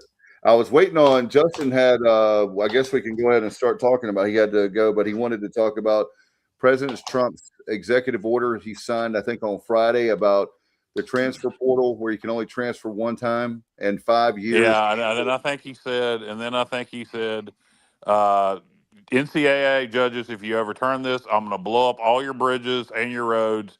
You effing idiots. Glory to Allah. Oh, wow. No, that never happened. Am I getting my stuff mixed up? I think you're getting stories mixed up there. I'm getting the stories mixed up. Oh, okay. All right. The penalty box. You're combining stuff. Oh, I didn't know. I'm sorry. Yep. Yeah. So before Trump acted like a lunatic today on social media, he did a good thing, and he signed the executive order to reform college sports, particularly college football. You can only transfer one time, or after that you have to sit out a year, and you only get 5 years of eligibility, which all sound like common sense things to me and good things, and things that, aren't going too far. The players still get played. They can still transfer, but if they do it more than once, they got to sit out. I would like to see if you have to sit out immediately if you transfer. Yeah, I would too. But I'll take that. But, what's probably going to happen is some dumbass federal judge is going to overturn it probably. But as of right now, it's the law of the land. We'll see if it gets overturned. You mentioned the two magic words, common sense. Yeah. Here's the problem with it, because coaches are allowed to leave whenever they want to leave. So we need to put some kind of thing where they have to sit out a year. Say again now? Talking about coaches. The coaches get to leave at any time they want. They never have to sit out. They never have to do. They can just leave. Alan, but there's contracts that are bought out though. Yeah, that's a business. That's a business. Yeah, believe me. And these players now, so contracts have to be bought out. So you either make them sit out a year if they transfer, or you put them in multi-year contracts where if they transfer, that other school has to buy them out. So in other words, if Florida decides they want our running back, and he is under a 3-year contract, great. Florida, he can go transfer to Florida. You can have Montgomery, but now you got to buy him out. Now we got some money to go get another player to replace him with. That's right. I agree with that 100%. We're basically operating under a pro system already. So you Whoa! What happened? $99.99. All right, Kyle, go to the penalty box. Who just donated $99? Craig Doucette, $99.99. Craig, thank you very, very much. Thank you, Craig. Thank you. Low price. We may have enough money this month to divide amongst everybody. Well, we'll keep it going. Craig didn't want to see Kyle muted. That's the thing. I'm doing the math. Craig wants me to go back Craig, on mute. Look, Craig, you do that every episode. I'll be muted the whole damn show. Craig's a Kyle fan. Oh, Craig didn't want to see me muted. Well, no, he did not. He did not. Craig did that so I would talk. Well, Craig, the more you give, the more I'll talk. I wasn't sure Craig was mad at me because when he came on here and him and Justin at the umpire convention, I didn't know if he got mad at me because I finally ended it after they talked about umpiring for 3.5 hours, and so I hadn't heard from Craig anymore after that, so I didn't know if he was sore with me. But yeah, he is. That was a great interview too, Craig. It did go longer than we thought it would, but the content was. I was trying to get a reaction out of Justin, and he said nothing. Yeah, Dave's NIL. I will call it. Yeah, actually, we were. Justin, you gonna react to that? You didn't give me nothing. No comment. No comment on that, Kyle. Hey, Kyle, we were when you didn't come on the show that night, we were talking about how you left us and went to another podcast So maybe Craig is trying to get you to stay on with us with the NIL. Which podcast was I going to go to? It starts with a B. Nah, I don't. It is what it Oh. What I miss there? Starts The with a name of the B. show, you know the name of the Oh, show. I thought something Justin had said. No, I know the show you're talking about. The Bob Vila podcast. Yeah. No, Is Justin still with us? Yes. Yeah, I'm here. Okay. I'm just so excited. Dave's coming to the radio station in a couple of days with a wheelbarrow full of money from me. Yeah. Hey, For me. Spring football is heating up. As a matter of fact, there's media availability tomorrow morning. So we'll have the spring football going on, and we will have a spring football special after the spring game probably early in that week. We'll try to do something for you guys. So we'll kind of have like a recap show. We were talking about that in the pregame before we came on tonight. So we'll try to do that and have Matt on. And if you guys want to be on, we can have up to 10 people. We can have Hollywood Squares if you want. So the more the merrier. For sure. But yeah, Kenny, spring football is hitting up, and it'll be interesting to see, guys. I did want to say this. I'm glad that you mentioned that, Kenny. I'm going to go throw this around I think Kyle mentioned this, but I'm a diehard fan, as you guys know, so I want it. But is spring football passe now? yes. Should we go to the system? I think if we change, I think what would make more sense at this point would be because of the climate we're living in now, the portal needs to be moved to the end of the academic year. You leave and you sign in the April, May period, and then you go ahead and you start your fall camp at the end of June, and you kind of adopt the NFL model. So I think the college football calendar needs to be updated to mirror the modern world of college football. What that does primarily is save the postseason. Coaches don't have to worry about. They already have to worry about high school recruiting in December now. You have to worry about changing coaching staffs. It also slows down the urgency to make a hire and make a firing so damn fast. Yep, I agree with that. So it improves college football. It makes December fun again instead of a nightmare. And you don't have to worry about any of this crap. You have a longer time. Kids can actually think about whether they want to stay or if they want to go. You have a longer period after football season's over to get your money together to pay kids, and then you handle all this stuff, when the end of the academic year, and then you get them in here at the end of June, and you start practicing, and you practice on through, and that replaces spring ball. So yeah, I think it's I would do it like time for change. Stevie, what is the springtime? I was trying to think of the name. The off-season workouts that they have, and like now for pro football. Pro football, you got the voluntary workouts, OTAs. OTAs, And, yeah, the OTAs. I was getting ready to say I'm tired, man. I was getting ready to say ATF, and I stopped myself. AT&T. Yeah. Guys, are they still doing the pigskin pig out wrapped around the spring game? I haven't seen anything at all. It's on the 18th. It ain't what it used to be, and it hasn't been in a long time. Well, they could do a lot. They could do a lot more with that, and I've said that numerous times. Yeah, they definitely could. Saturday They night, definitely could. on the 18th, after the baseball game, we should do a really cool concert in Minges and Williams Arena, and that would be awesome. Well, you got Tracy Bird in Kinston that night. I know, but what I'm saying is, I know that we have for example, Dave, the very next weekend. That should be at Williams Arena and not at. No offense to the Bird Dogs, I'm glad they're doing this. No, I got one that makes more sense for you. The very next weekend in Farmville, right there in Pitt County, the 25th, Parmalee is going to be at the Dogwood Festival. So why not, have them that Saturday in Greenville instead after, for Pirate Fest for the Pigskin Pig-Out Party. Yeah, no question about it. They would make there's all sorts of things there that to cap it off. And I've said before, I want to do, and I know Kenny, you love to tailgate, Johnny, a lot of us on the show, but why not have a weekend tailgate for the spring game, a whole weekend? Yeah. And you pay money, and all that money goes to NIL. So we have trouble creating excitement. We just do. football creates its own excitement during the regular season, and baseball does when it's winning. But from a creative standpoint, now I will give credit where credit's due. I thought we did a tremendous job this year during football with the fireworks, Yeah, after those concerts. scores.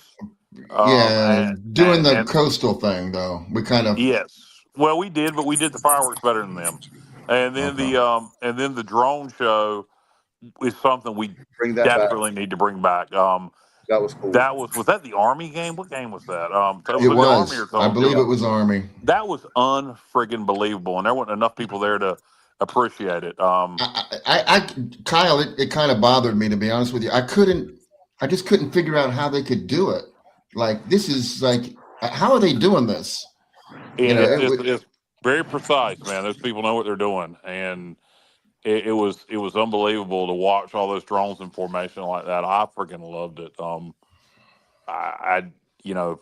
That is something they definitely need to do again this year. They need to bring the fireworks back. I really enjoyed that. Particularly JR, and all y'all guys that were there. That Memphis game, when you're running on the field and the fireworks are going off, that was freaking sweet. Yeah, they had the whenever they had the new like I talked about, that new premium tailgate that they've added this year with the bands. That was really, really cool, because when the Fieldhouse, Scales Fieldhouse was torn down, I'm like, man, that's history. But I gave everybody credit in the Ward Sports Medicine building. What they put in the place of Scales is awesome. And having all those A+. Yeah, like I said, I'm not an anti-pirate or anti-administration, but when things go well, I know. I'm just saying that I think some of the paid pirates think that we're too critical. And look, look, hey, that's why for me anyway, when I compliment you, it's genuine. The fireworks were excellent. The drone show was excellent. And if they got those ideas from Coastal, great. That's great. Learn from other people. If you go to Coastal, you see they're shooting off fireworks. The week before our game, they did the drone show there. If we got those ideas from Coastal, great. I don't care. Yeah, exactly. That's a good thing. To me, seeing something somewhere else and saying we can implement that in Greenville is a good thing. Kenny, I have to give you credit, bro. I'm not too far from you the last 2 years, and you do an excellent job of your music tailgates. In fact, if you need anyone, let me know. Hit me up, Kenny. I will always look out for you with friends of mine that can come play for you. So I know he's like me. Kenny likes the rock. I remember that. Kenny's working on his music lineup. You mean like bands, groups? What's he talking about? He's got musicians that mostly acoustic from what I've seen, but they're extremely they're very good, very, very good. And hey, Dave, that could work two ways. Maybe Kenny. What kind of music is Kenny like into? Rock, country, that kind of thing.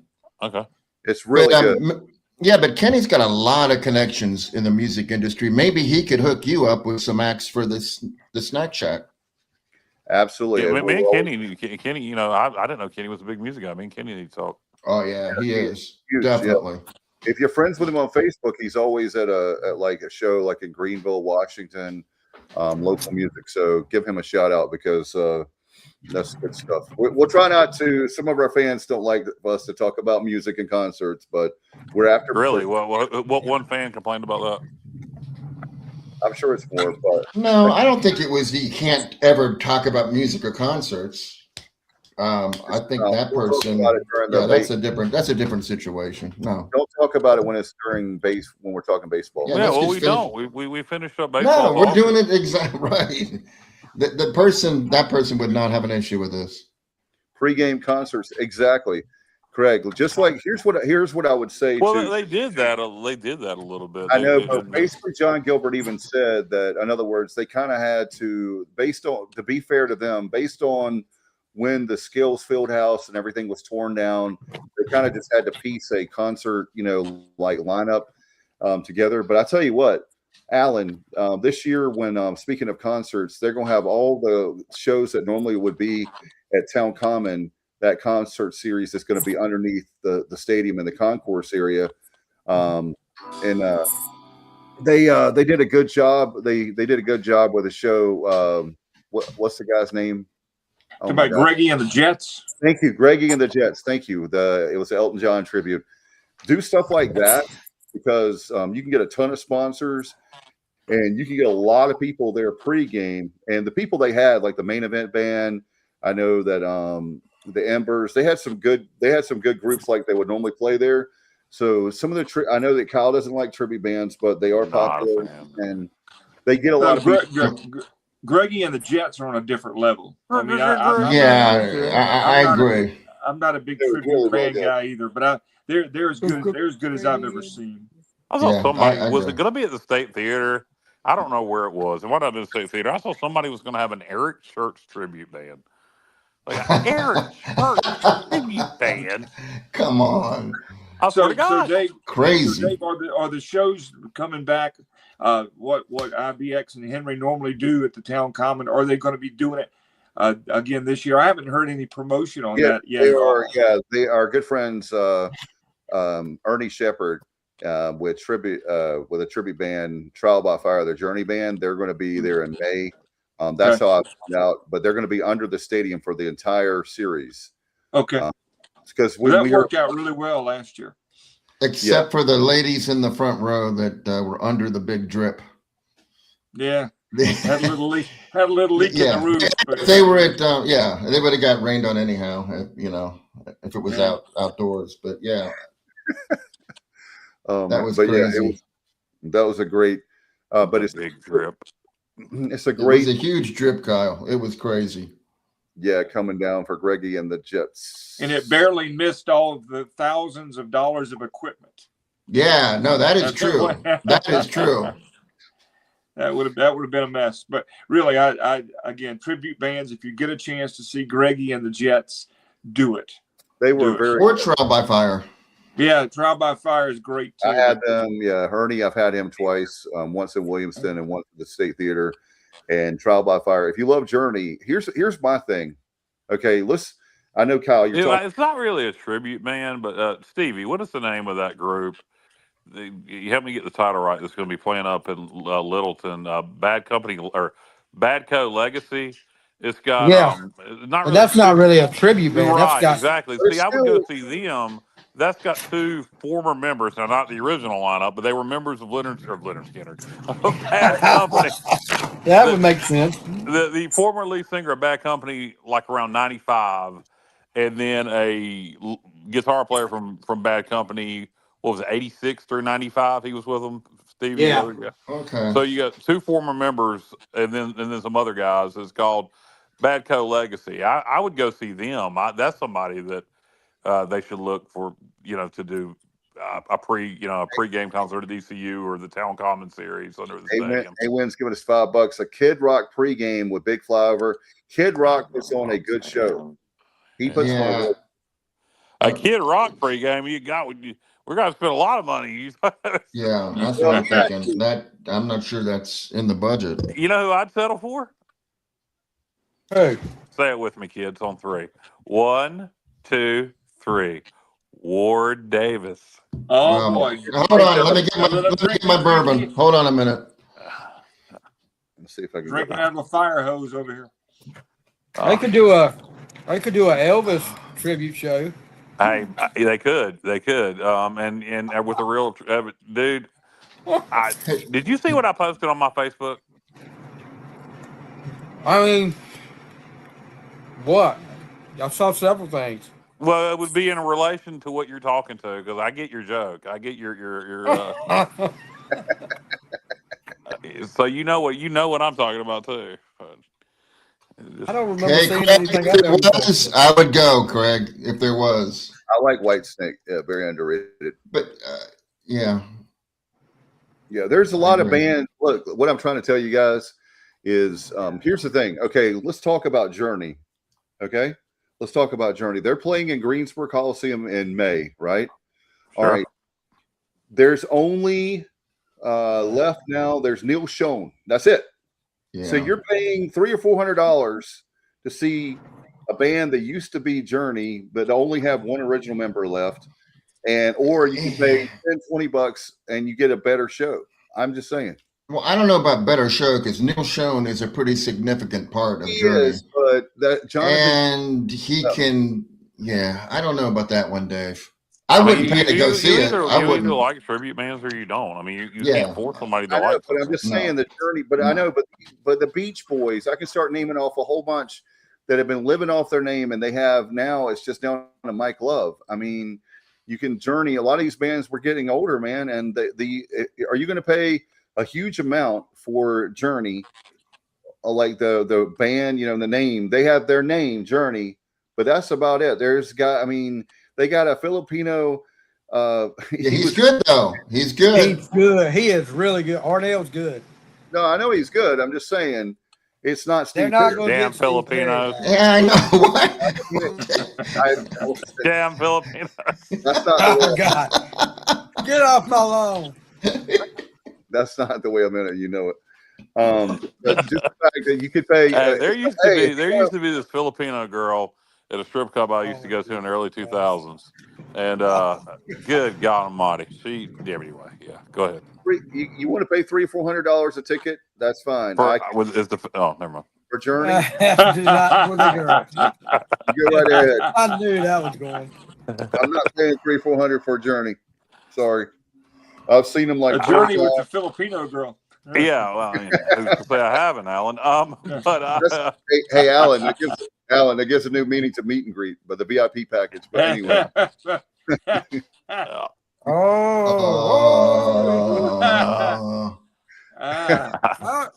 So that's nice play on words there, Dave. The FCC will be calling next Wednesday.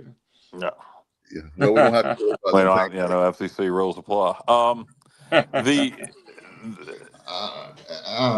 But anyway, yeah, I don't. So there's Dave fired up about how much he hates the current lineup for Journey.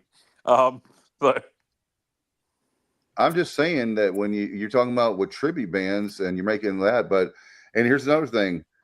I just said I don't like tribute bands.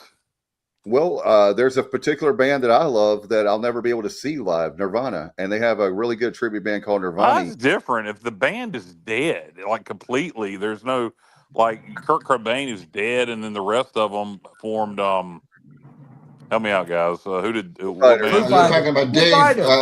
Dave Grohl, Foo Fighters. Yeah, Dave Grohl. Yeah, Dave Grohl. One Foo of Fighters. them, only one of them did though. The other one, yeah, he Chris just went off and lived a normal life. Yeah. So, you're a big Nirvana fan, Dave? Yes, I am. Would not have guessed that. And as a matter of fact, today is the 34th anniversary of losing Kurt Cobain, April 5th. Oh, wow. You know, Kyle, Dave likes with the lights out, he's less dangerous. Kurt So here we are. Entertain us. I feel stupid and contagious, Kyle. Yeah, you do. Yeah. Well, you certainly smell like Teen Spirit. Yeah, I love that song. Kurt Cobain, you probably think this song is about you, don't you? Kurt Cobain. I thought he was going to do Purple Rain there for a second. Kurt Cobain. Oh, my God. Yes. Weird Al Yankovic does a better Kurt Cobain than Kurt Cobain, by the way. I like when he gargles. I've always wanted to see Weird Al. I've never had a chance. Yeah, well, me and Stevie have had that conversation. We both want to see Weird Al too. Dave loves Nirvana as is a Swiftie too. Craig, you weren't supposed to spill that. I guess when you pay $99.99, you can spill some secrets. Yeah, he's a Swiftie. Yeah, that is true. That goes into my thing the other day I said about you, Dave. I really don't know anything you hate. Like I can point to like certain stuff. I hate a lot of things. And I can point to certain stuff Stevie hates, and I can point to certain stuff JR hates, and I can point to certain stuff that Alan hates. I can tell you an artist that I don't like at all. All right, who? Michael Bolton, for sure. Well, nobody likes Michael Bolton. Not even Michael Bolton. Yeah, that was in. Hey, Alan. That's Peter. Hey, don't rob that line, Kyle. Shut up. It was my line, Stevie. That's Peter Chris. That's not Michael Bolton. No, it's Michael Bolton. Nobody's ever said that before. Oh, they have to. Family Guy. Nobody wants to be Peter Chris. Not even Peter Chris. No, that never Craig, happened. I'm a huge Steve. Craig, I'm a huge Steve Perry fan, and that'll never happen. So, and there was a rumor going around. I know Stevie saw that about a month ago that he was coming back. Neil, you know who started that? Neil Sean started that to try to get people to come. Yeah, I believe that. It sure Their did. this thankfully is their last. I'm a huge Journey fan. I just don't like how they're charging my point. And just like the Eagles is another man, $1,000, $500, $1,000, and there's no Glenn Fry. There's so the cheapest ticket for Journey is $300. Not the cheapest, but like if you want the 100s, like the lower level, there's 200 or 300. I mean, I'll go back and look at it, but it's not. And I love Journey. I've seen, like I said, I've seen it 4 times. But Dave, would you go see Journey if Steve Perry was the front man, but the entire rest of the band were Filipinos? Yes, yes, I would, because I love Steve Perry. That's great. But he still hates the Filipinos. God. I hope Manny Pacquiao's not listening to this. They are. They're not anymore. Yeah, we lost that whole. We lost our Filipino audience. Yeah, no, I absolutely love Steve Perry. And there goes. Look, I was working on. Now somebody's going to get this, and nobody else is. I was working on a sponsorship with Jollibees, and there goes that. Yeah, Kenny Curlin's Kiss was my childhood band too, and they still are. They still have been for all these years, but they're almost as big as a train wreck as Journey is with their lineup changes.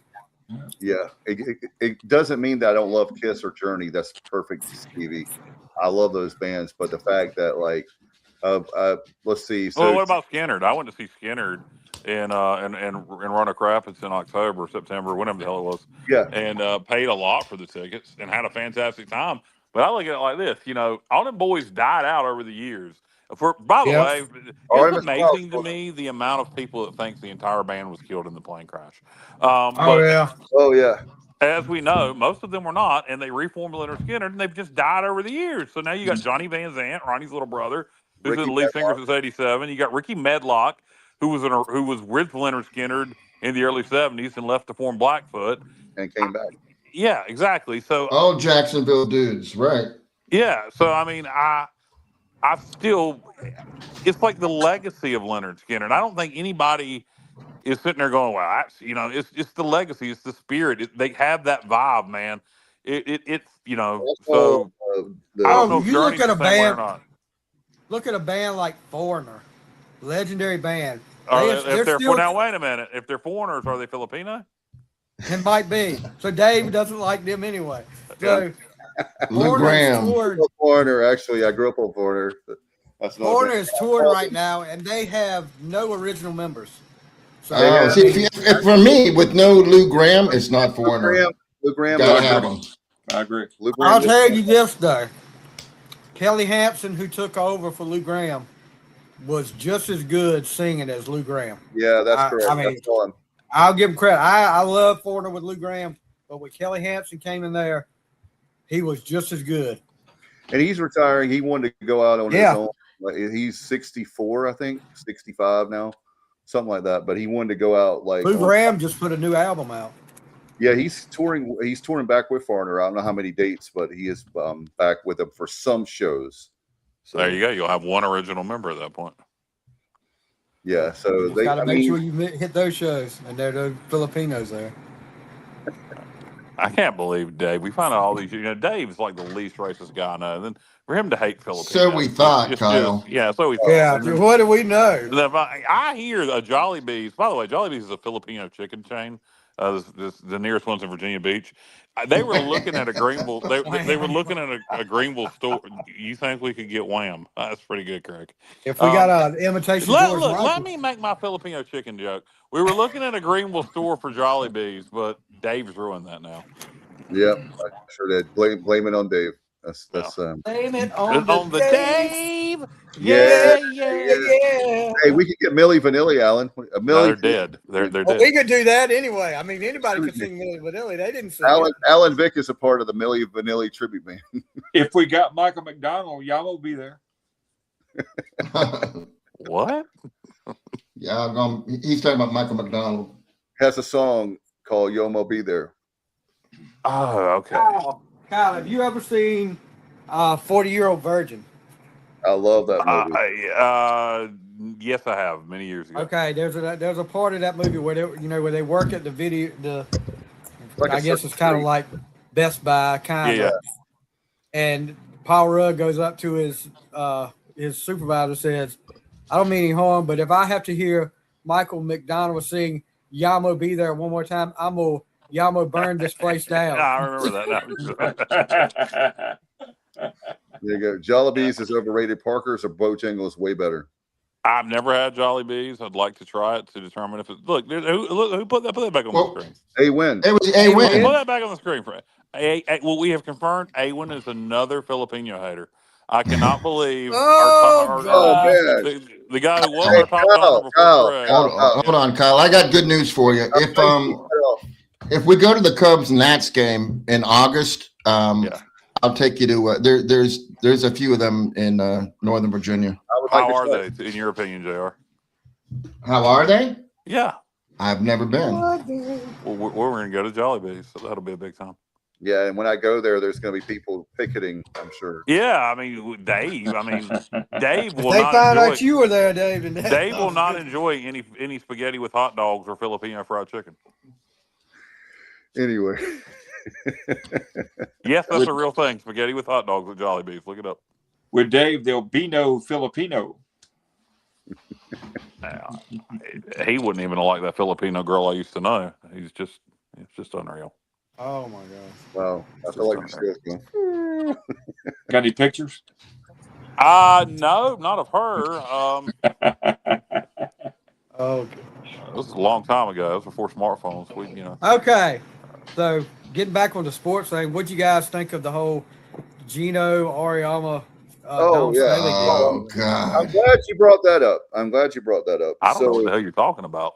South Carolina, not a fan of Gino's. Never have been. No, and he showed he did exactly why we don't like him. So many times being a sore loser. Yeah, so many times people act like the reason why people hate Gino is because of how many titles he's won. No, I have mucho respect for him. What we don't like is his attitude. He didn't like the fact that Dawn Staley is supposed to bow down to him. Oh my gosh, it's the John Wooden of women's basketball. Oh, you're supposed to put a statue outside the stadium when he's ever around.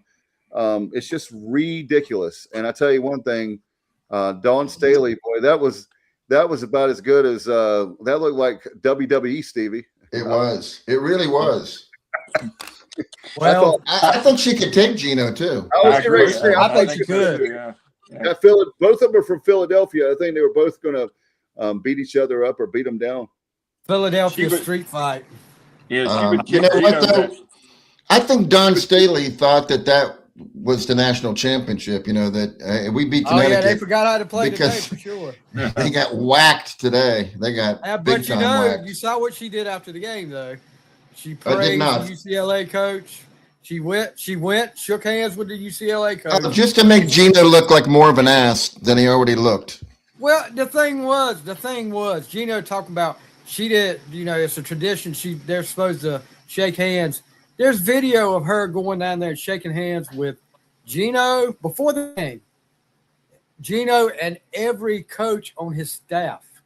Oh wow, I haven't seen that. And he talked about the girl getting her jersey ripped. The girl, his own player, ripped her own jersey.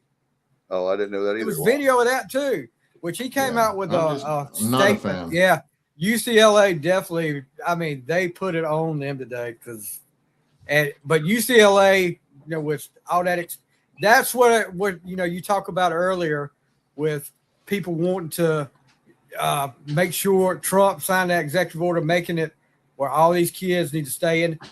UCLA had 5 seniors out there on the court most of the time. Wow. And those 5 seniors, the 5 seniors had scored all the points until late in the game when they started taking them in and out. That's good. I didn't know that, but I do know that in the Final Four, when the odds were out, Texas was, the number 3 most likely champion, and UCLA was a distant 4th. Like nobody gave them a shot. I think it's great for women's basketball because UCLA won, and it wasn't UConn or South Carolina. I agree, Dave. I think speaking of women's Speaking of women's basketball, just quickly, how about Heather Macy to Georgia Southern? Yes, I was going to talk about Kyle, one of Kyle's teams there, Georgia Southern. What? Heather Macy's the new One of women's my basketball teams. Sun Belt. You love the Sun Belt. I enjoy Sun Belt. You kind of do, Kyle. Shut up, JR. Yeah, I you enjoy, are. I enjoy Sun Belt. I enjoy Sun Belt football and Sun Belt baseball, but I do think I don't care about Sun Belt basketball. I do think Sun Belt's a fun league. It's a lot more regional than the American. At one time, I wanted to join it because I actually thought it was going to pass the American in football, but it has not. I do think it would be a lot more fun. But I'm gonna call Georgia Southern one of my teams. Oh wow, Craig! Craig, wow, so yeah, Craig. I think Craig, you could walk to Mary Washington from where you're at, I believe. And men's basketball. So a D3 school, one with no seniors today on the team. I know it's D3, but in men's basketball at the University of Mary Washington, like Johnny said. So that's really, I didn't know that, Craig. That's very cool. I didn't know they won, and I didn't know you live close to there. So is that George Washington's wife? Was that Mary Washington? No, Martha Washington. Oh, well, Mary. Well, who the hell's Mary Washington? Craig could go out on his deck and fly a drone over the stadium. Yeah, Craig, what is the university named after? Who was that lady? Who was Mary Washington? And thanks to you, some Mary Filipino Robinson. lady, probably. Washington.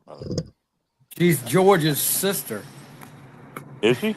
No. I don't. I hope Craig can tell me.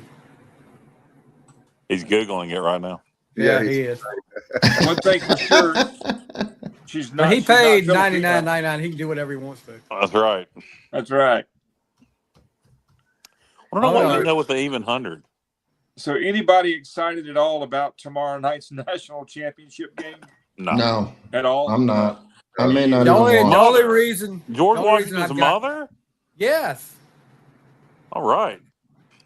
The only reason I've got any interest in that game is because I did the bracket challenge with some podcast friends of mine, and I picked Michigan to win it. But there's no possible way I can win. I think because the guy ahead of me's got Michigan to win too, and he can get more points than me. So yeah, I can finish second. Yeah, that just makes you the first loser. You can be exactly. You're going to be the Ricky bride Bobby. TV. Ricky Bobby. I'll be Cal. Shake and bake. If you're not first, you're last. Exactly. Yeah, it's kind of a shame. The tournament's had some nice moments, but nobody from anywhere near us. From Fredericksburg. I did not realize that.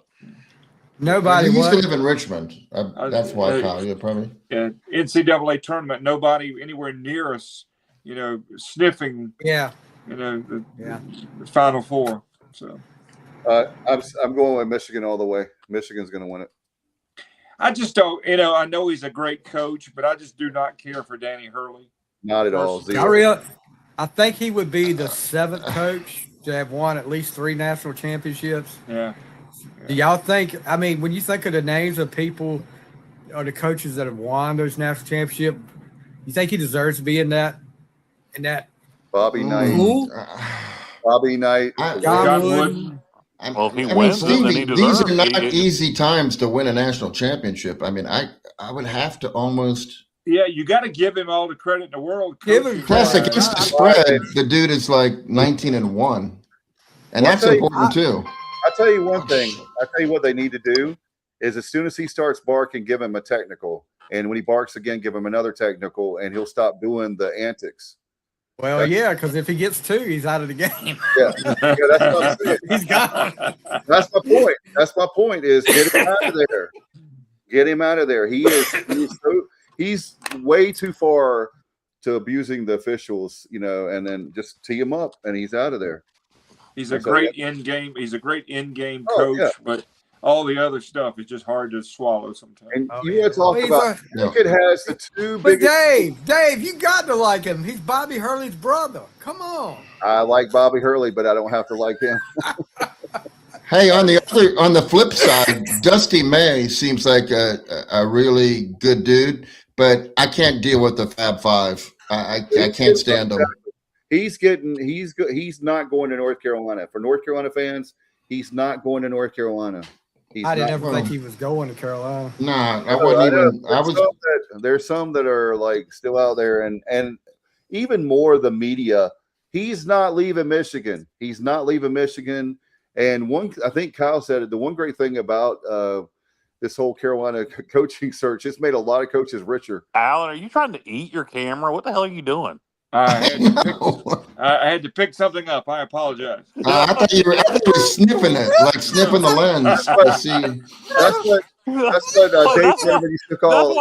That's why I don't get on camera, because I'm looking that close the whole damn time. Eat your camera. Remember that? Sorry, I dropped something. I had to pick it up. That's literally why I don't get on camera, because I'm looking that close the whole time. And then there's the Alan, like, what are you doing? Craig just all the losers. Gosh, how would you pick them though? I mean, they would have to have. What was that? All the losers for the worst coaches and players of all time. I mean, Scotty Montgomery. Coaches I could see, but the players, you got a lot of guys that don't get to play. They would have a lot of people in. Yeah, the players really couldn't work, but coaches, yeah, Scotty Montgomery, Ellis Johnson. Ellis Johnson may be the worst coach in college history. John Thompson. Here's Josh. Hey, Josh. Since Josh is watching now, I want some self gratification here. When we were on your own time, okay? I know. I knew something was coming. I didn't word that correctly. I don't think it was that shot I took of bourbon for the Ward Davis comment. I think it went to my head. Yeah, I just heard shot, hit, self gratification. I knew it was coming. Josh will tell everybody out there. Hey, pipe down, Stevie. Josh, out there when it was 9-4 Charlotte, I said we're winning this game. We are gonna win this game, and Josh will tell you that. I knew we were. Thing, and I got in the shower, and boom. He's sipping bourbon right now too, and he didn't even hear. Yeah, okay. Josh, Ward Davis. How about Ward Button? Oh yeah, Ward Button. Cat skid steer loader. See that? I wish I could have shot something through the window. Oh yeah. Why didn't you throw your helmet? Because that helmet would fit through the window. Oh, good old Ward. Good old. You talk about worst coaching of all time. How about the Westmore tenure at East Carolina? That didn't go very well. What, like 15 minutes? Yeah, maybe. Wow. I had a joke. I'm not going to say it. That's still the damnedest thing I've ever seen. Yeah. The guy that we hired, the women's coach. Yeah, he was a coach for a half hour, literally. Yeah, it was quite strange. Yeah, I think the worst coaching, just because I'm very familiar with the program. Oh my God, I couldn't watch this without bourbon. A-Win. Wow. A-Win. You gave us money, but you gave us money though, A-Win. What kind of bourbon, A-Win? Has any basketball tenure going well? How about speaking of worst coaches, Ricky Stokes? Yeah. Basketball. I'm going to go back again. I was trying to say earlier, Ellis Johnson to Southern Miss was about as bad as I've ever seen. Was it 0-11? 0-12. 0-12, yeah. 0-12, taking over for Fedora, and had a ton of talent back, and they were just god awful. I couldn't believe that. Woodford Reserve bourbon. What is it now? The type of bourbon. Woodford Reserve. Yeah, Woodford Reserve. Yeah, that's good. That's good bourbon. It's good. There's no Buffalo Trace, but it is good bourbon. Buffalo. What about you, Alan? What kind of bourbon do you drink, Alan? Not early times. I used to drink a little early times. He's going to the bottom shelf there. Save your money. Nothing but the best, baby. Woodford is. I just get some. Woodford. Mad Dog 2020. I like Jim Beam. I think people make fun of Jim Beam. I think Jim Beam's a good cheap bourbon. I agree. George Dickel as well. Although George Dickel's not typically, it's not technically a bourbon. It's a whiskey, Tennessee whiskey. Yeah. But Where would Rich Rodriguez fall? What? He's Talking talking about terrible coaches. No, you can't. No, he's Rich not in Rodriguez that. is a great coach. Yeah, What do you he's think? not in that Yeah. class. No. What in the world, Craig? Why would I don't even understand why you made that reference. Hey, Craig, Ward Davis. Craig. Craig been drinking bourbon too? I don't. If you have that, Craig, you need to start. I didn't, until y'all brought it up and it became a thing. I didn't know I mentioned Ward Davis that off. So I mentioned him more than Cody Jenks. Well, you know what? He needs the promotion more. Oh man, Craig says that you're a Boone's Farm guy. You get strawberry or apple, Kyle? What's your preference there? I get the new Mango Bango.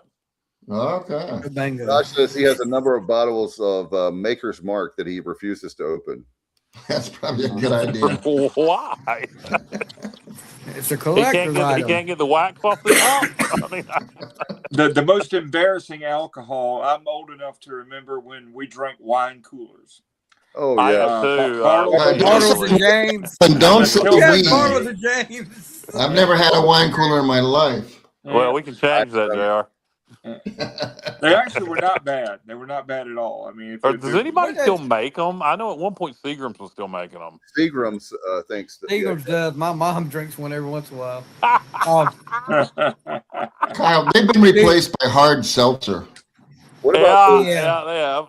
What about ranch those, water, that kind of thing. I'll do the THC seltzers that they have out now, but that's the only seltzers I've messed with. I'm not drinking any of the foo seltzer drinks, but the THC seltzers are pretty good. Maker's Mark Ambassador. Maker's Mark Ambassador too. All right, there you go. Maker's That's a good Mark. one. That's a good one. Yeah, the official bourbon of the Sports Objective. If you like weeded bourbon, that's a good one. And I do. Same with Buffalo Trace. That's weeded too. Yes, Buffalo Trace is really good. It's smooth. But if you're going with what is Craig drinking tonight? Hold on. That Woodford Reserve, I think is what he said. Yeah, the Woodford Reserve Double Oak is good. Josh says he has another bottle of Sup vodka that won't get open until we get to Omaha. Yeah, nice. The orange, Zima. right, Josh? Good I think God. Josh has got the orange. Craig. Zima. Ladies Zima. God, no, they were rancid. Zima, Memphis, Tennessee, was responsible for Zima. Woo. But of the malt beverages, the cut waters, the seltzers, the non-beer or liquor pre-bottled drinks. What would be No one y'all? does it like the bull. What will be the? No, I'm not talking about Schlitz. I mean, I'm talking I just about like the commercials. the bull crap, too, the foo drinks. What would be your favorite pre-packaged foo drink? I don't drink them, to be No, honest. you do. Yeah, you won't down on a hot day. You won't down a Mike's Hard Lemonade or a. Is that I'll drink a Mike's Hard Lemonade. Yeah. What about that's headache in a can. I mean, what about a twisted tea? No, too much. No. What about this? I'd rather I have a told beer. you what I did Thursday night. The amount of sugar laden alcohol I put in my body Thursday night. If I didn't get a hangover from that, I'm never going to. No doubt. Unfortunately, I'm not built like you are. Friday to take a shower. Say what now? Is that why I said, unfortunately, I'm not built like you are, like that, because anything with high sugar kicks me like a mule the next morning. Say that again, Alan. What you said? I was talking about drinking sugar and alcohol on Thursday. I asked him if that was why he waited until Friday to take a shower. Yes. Smirnoff Ice. Woo! God. Smirnoff Ice. Wow. RTAs, ready to drink, fastest growing segment, JR, right. Ascorbic acid and Mike's is rough. Thank you, A-Win.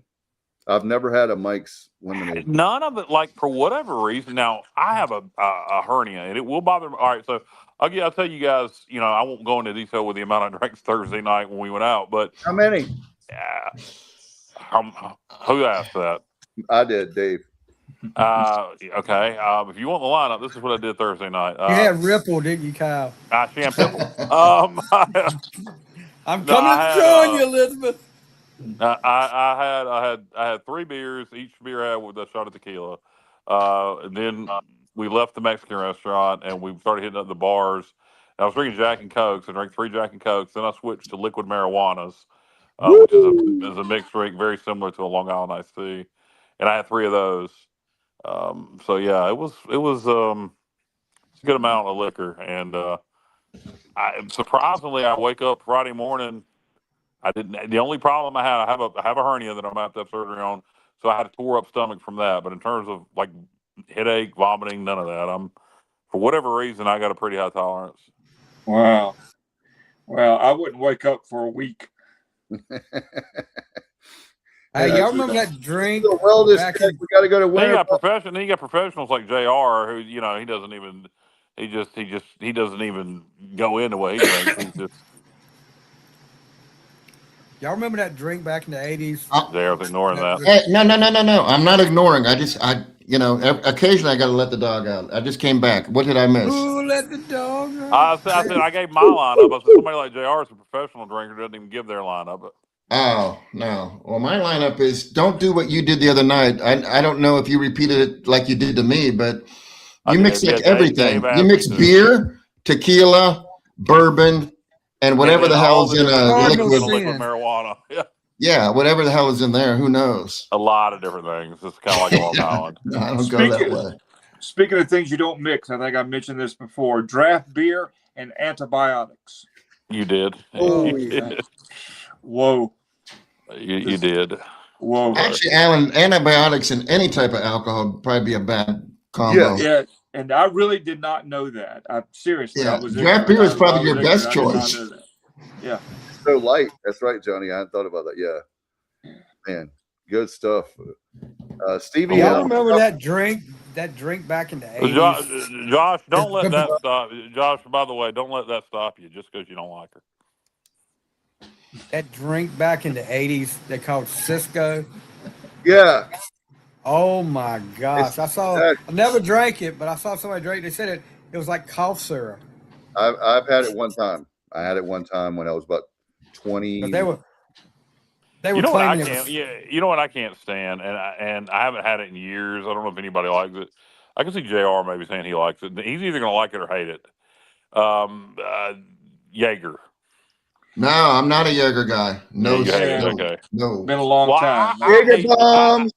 I hate black licorice, so I'm naturally going to hate Jaeger because it tastes like black licorice. Do you have a Jaeger bomb? I've never had a Jaeger bomb. I've drank straight Jaeger, and I hate it because it tastes like black licorice. Yep. Yeah. I can't deal with Southern Comfort either, to be honest with you. The name, it sounds like something I would like, but no. You don't like how sweet it is? Southern Comfort and Mountain Dew? Yeah. No, I'm going to pass. It's too sweet, man. Yeah. God. Good God. One of my favorites, we're going to do big strengths, is I like just Crown Apple with Sprite. Just simple Crown Apple with Sprite's great. Yeah. Kyle is the official bartender of the Sports Objective. He is, and he's I'm holding 2 cans of Squirt, which I'm going to poison with some tequila at some point, and then report back to Kyle. Yeah, but I have not done that yet. I'm waiting for the perfect opportunity. Get you a lime wedge to go with that, and Palomas are great. I'll report back to you. The hangovers hurt worse than they used to. That's Hank right. Jr. was right. He was right. All my rowdy friends have settled down, Kyle. I'm on. Wow. Haven't settled down as yours. Yeah. Oh, look at this. The NIT championship game is getting wild. Tulsa was down 21 and winning by 2 with 44 seconds to go. Nice. I didn't even know that was on. I would be watching that. I didn't know. Who's Tulsa playing in for the NIT championship? I didn't even know. Auburn. Oh, get it for the American Golden Hurricane. Yeah. I didn't know. I agree. Do it for your conference, the red, white, and the blue. Do it for your conference. So the red, white, and the blue. Alan, so much for that theory that the last team out they're just going to lay down in the NIT because they don't want to be there. Well, Auburn was pretty much the last team out, and they're like, hey, we got something to prove, which is goes to coaching. To me, that says they have the right coach. Right. Yeah, they were the last team out, and they were a 1 seed. Tulsa was a 1 seed in the NIT as well. So I agree. That's a great point, JR. I mean, I enjoy the NIT. I've watched a lot of it. I mean, I'm sorry that I didn't realize it was on tonight. I was thinking early this week. I'm in baseball mode. I've watched zero basketball. Anybody watched any? We talked about the football, the Louisville Kings with Steve Logan as offensive coordinator. Anybody checked any of that out? Stevie said he was watching a little UFL. Yeah, what do you think? Yeah, it was Birmingham and Houston was playing a while ago. Oh yeah, well we haven't talked any spring football. We're going to have a spring football breakdown. You know, the obvious talking point, besides just overall on offense, is who's going to be the starting quarterback. We're not going to know coming out of spring ball. That's going to go into fall as it should. But I have a feeling it's going to end up being God, I can't think of his name now. The Miami kid. Help me out, somebody. I can't remember his name. Williams. Yes, Williams. I think is. I was muted. Yeah, because when you look at and the primary reason I think that is because the guy who's probably going to be our big play wide receiver on the outside has been practicing with him for years now, so they have that familiarity, and so I think that's going to give him a bit of an advantage coming into the season. Man, I'm feeling good about those wideouts. Yeah, I didn't think Ray was going to be one of the top targets. It looks like it. It looks like it. If he is, oh my goodness, because we know what Landon Sides can do, and we know what Brock Spalding can do. We've heard I've heard good things about Ray in practice. So wow, yeah, okay, that's awesome. Coach is high on him, and guys, I'm telling you, our football team is going to be really good. And one of the things that we talked about is I believe we've done very well in the portal, especially with offensive line, right? I like on paper. I like our offensive line. I like the potential of our receivers, and I like the potential of our running backs. I honestly, despite losing one running back to graduation and then 2 to Power 4 schools, doesn't bother me at all. I like our running backs room. I really don't think we have any drop off there. I think we're just as good there as we were. The wide receiver room is solid. I think it has a lot of potential. And I think on the O-line, we're still looking for depth. We offered a kid the other day that's still sitting in the portal. Apparently, NC State has some interest in him too. Iga thinks we have a good chance to get him, depending on how much interest NC State has. If NC State is serious about him, we ain't going to outbid them. But if they're not, we're his best offer so far. I'm really surprised he's still sitting in the portal. Honestly, he was. I have to go look at his name see where he played, but. He was a starter at the FCS or D2 level at a high level. Okay. So a kid we may add for some offensive line depth. Hey, that's great. And what about on the defensive side of the ball, D-line? We're creeping into doing a full-blown preview. Yeah, we'll get into everything. I know. I'm just doing a quick.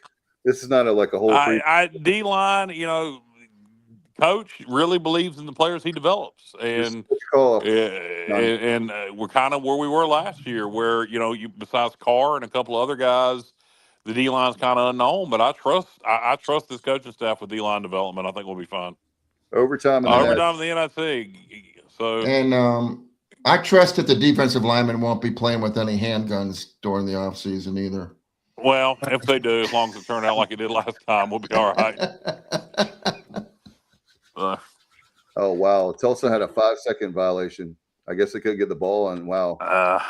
Man, that sounds like a heck of a game that I'm not. Did somebody say overtime? Why don't we get out of here? We've been going 2 hours and turn on the Tulsa game. Watch the end of it. Yeah, that sounds like a plan. Like a good idea, Kyle. That's the best idea you had since Thursday night, Kyle. You know what? You could be right. Well, speaking of Thursday night, that's a nice segue. We'll have our on deck show, and that will be we're going to be going to Tulane, and we'll try to get our good friend Corey Glore on. So we'll be working. Hello, gentlemen. Hey, Craig, if Craig is still watching, I wanted to ask him a question, but I want to ask him when Justin's on as well. It's an umpire question. I have a way to tweak the system, and I just want to get their feedback on it. So, Craig, tune in. What are we doing? Thursday or Sunday, one or the other. Thursday night, and I'm going to run something by you. All right, Stevie, you got anything before we get out of here? No, this is a good show tonight. Appreciate the donations tonight from Craig and Awin. No doubt. Yeah, very much so. Thank you, guys. Alan, Vic, you have anything, bro? Happy Easter. Thanks for the donations, and I'm really happy we found that second pilot. All right. Oh, yeah. The F-15 pilot. I thought you said we found him you safe. broke up a little bit.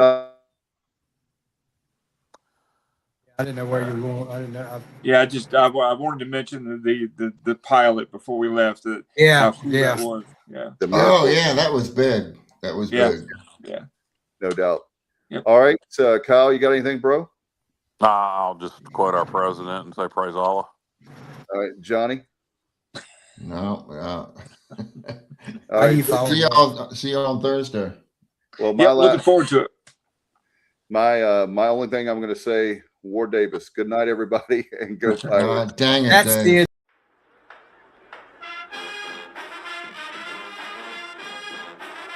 You're watching The Sports Objective, the podcast for Pirates.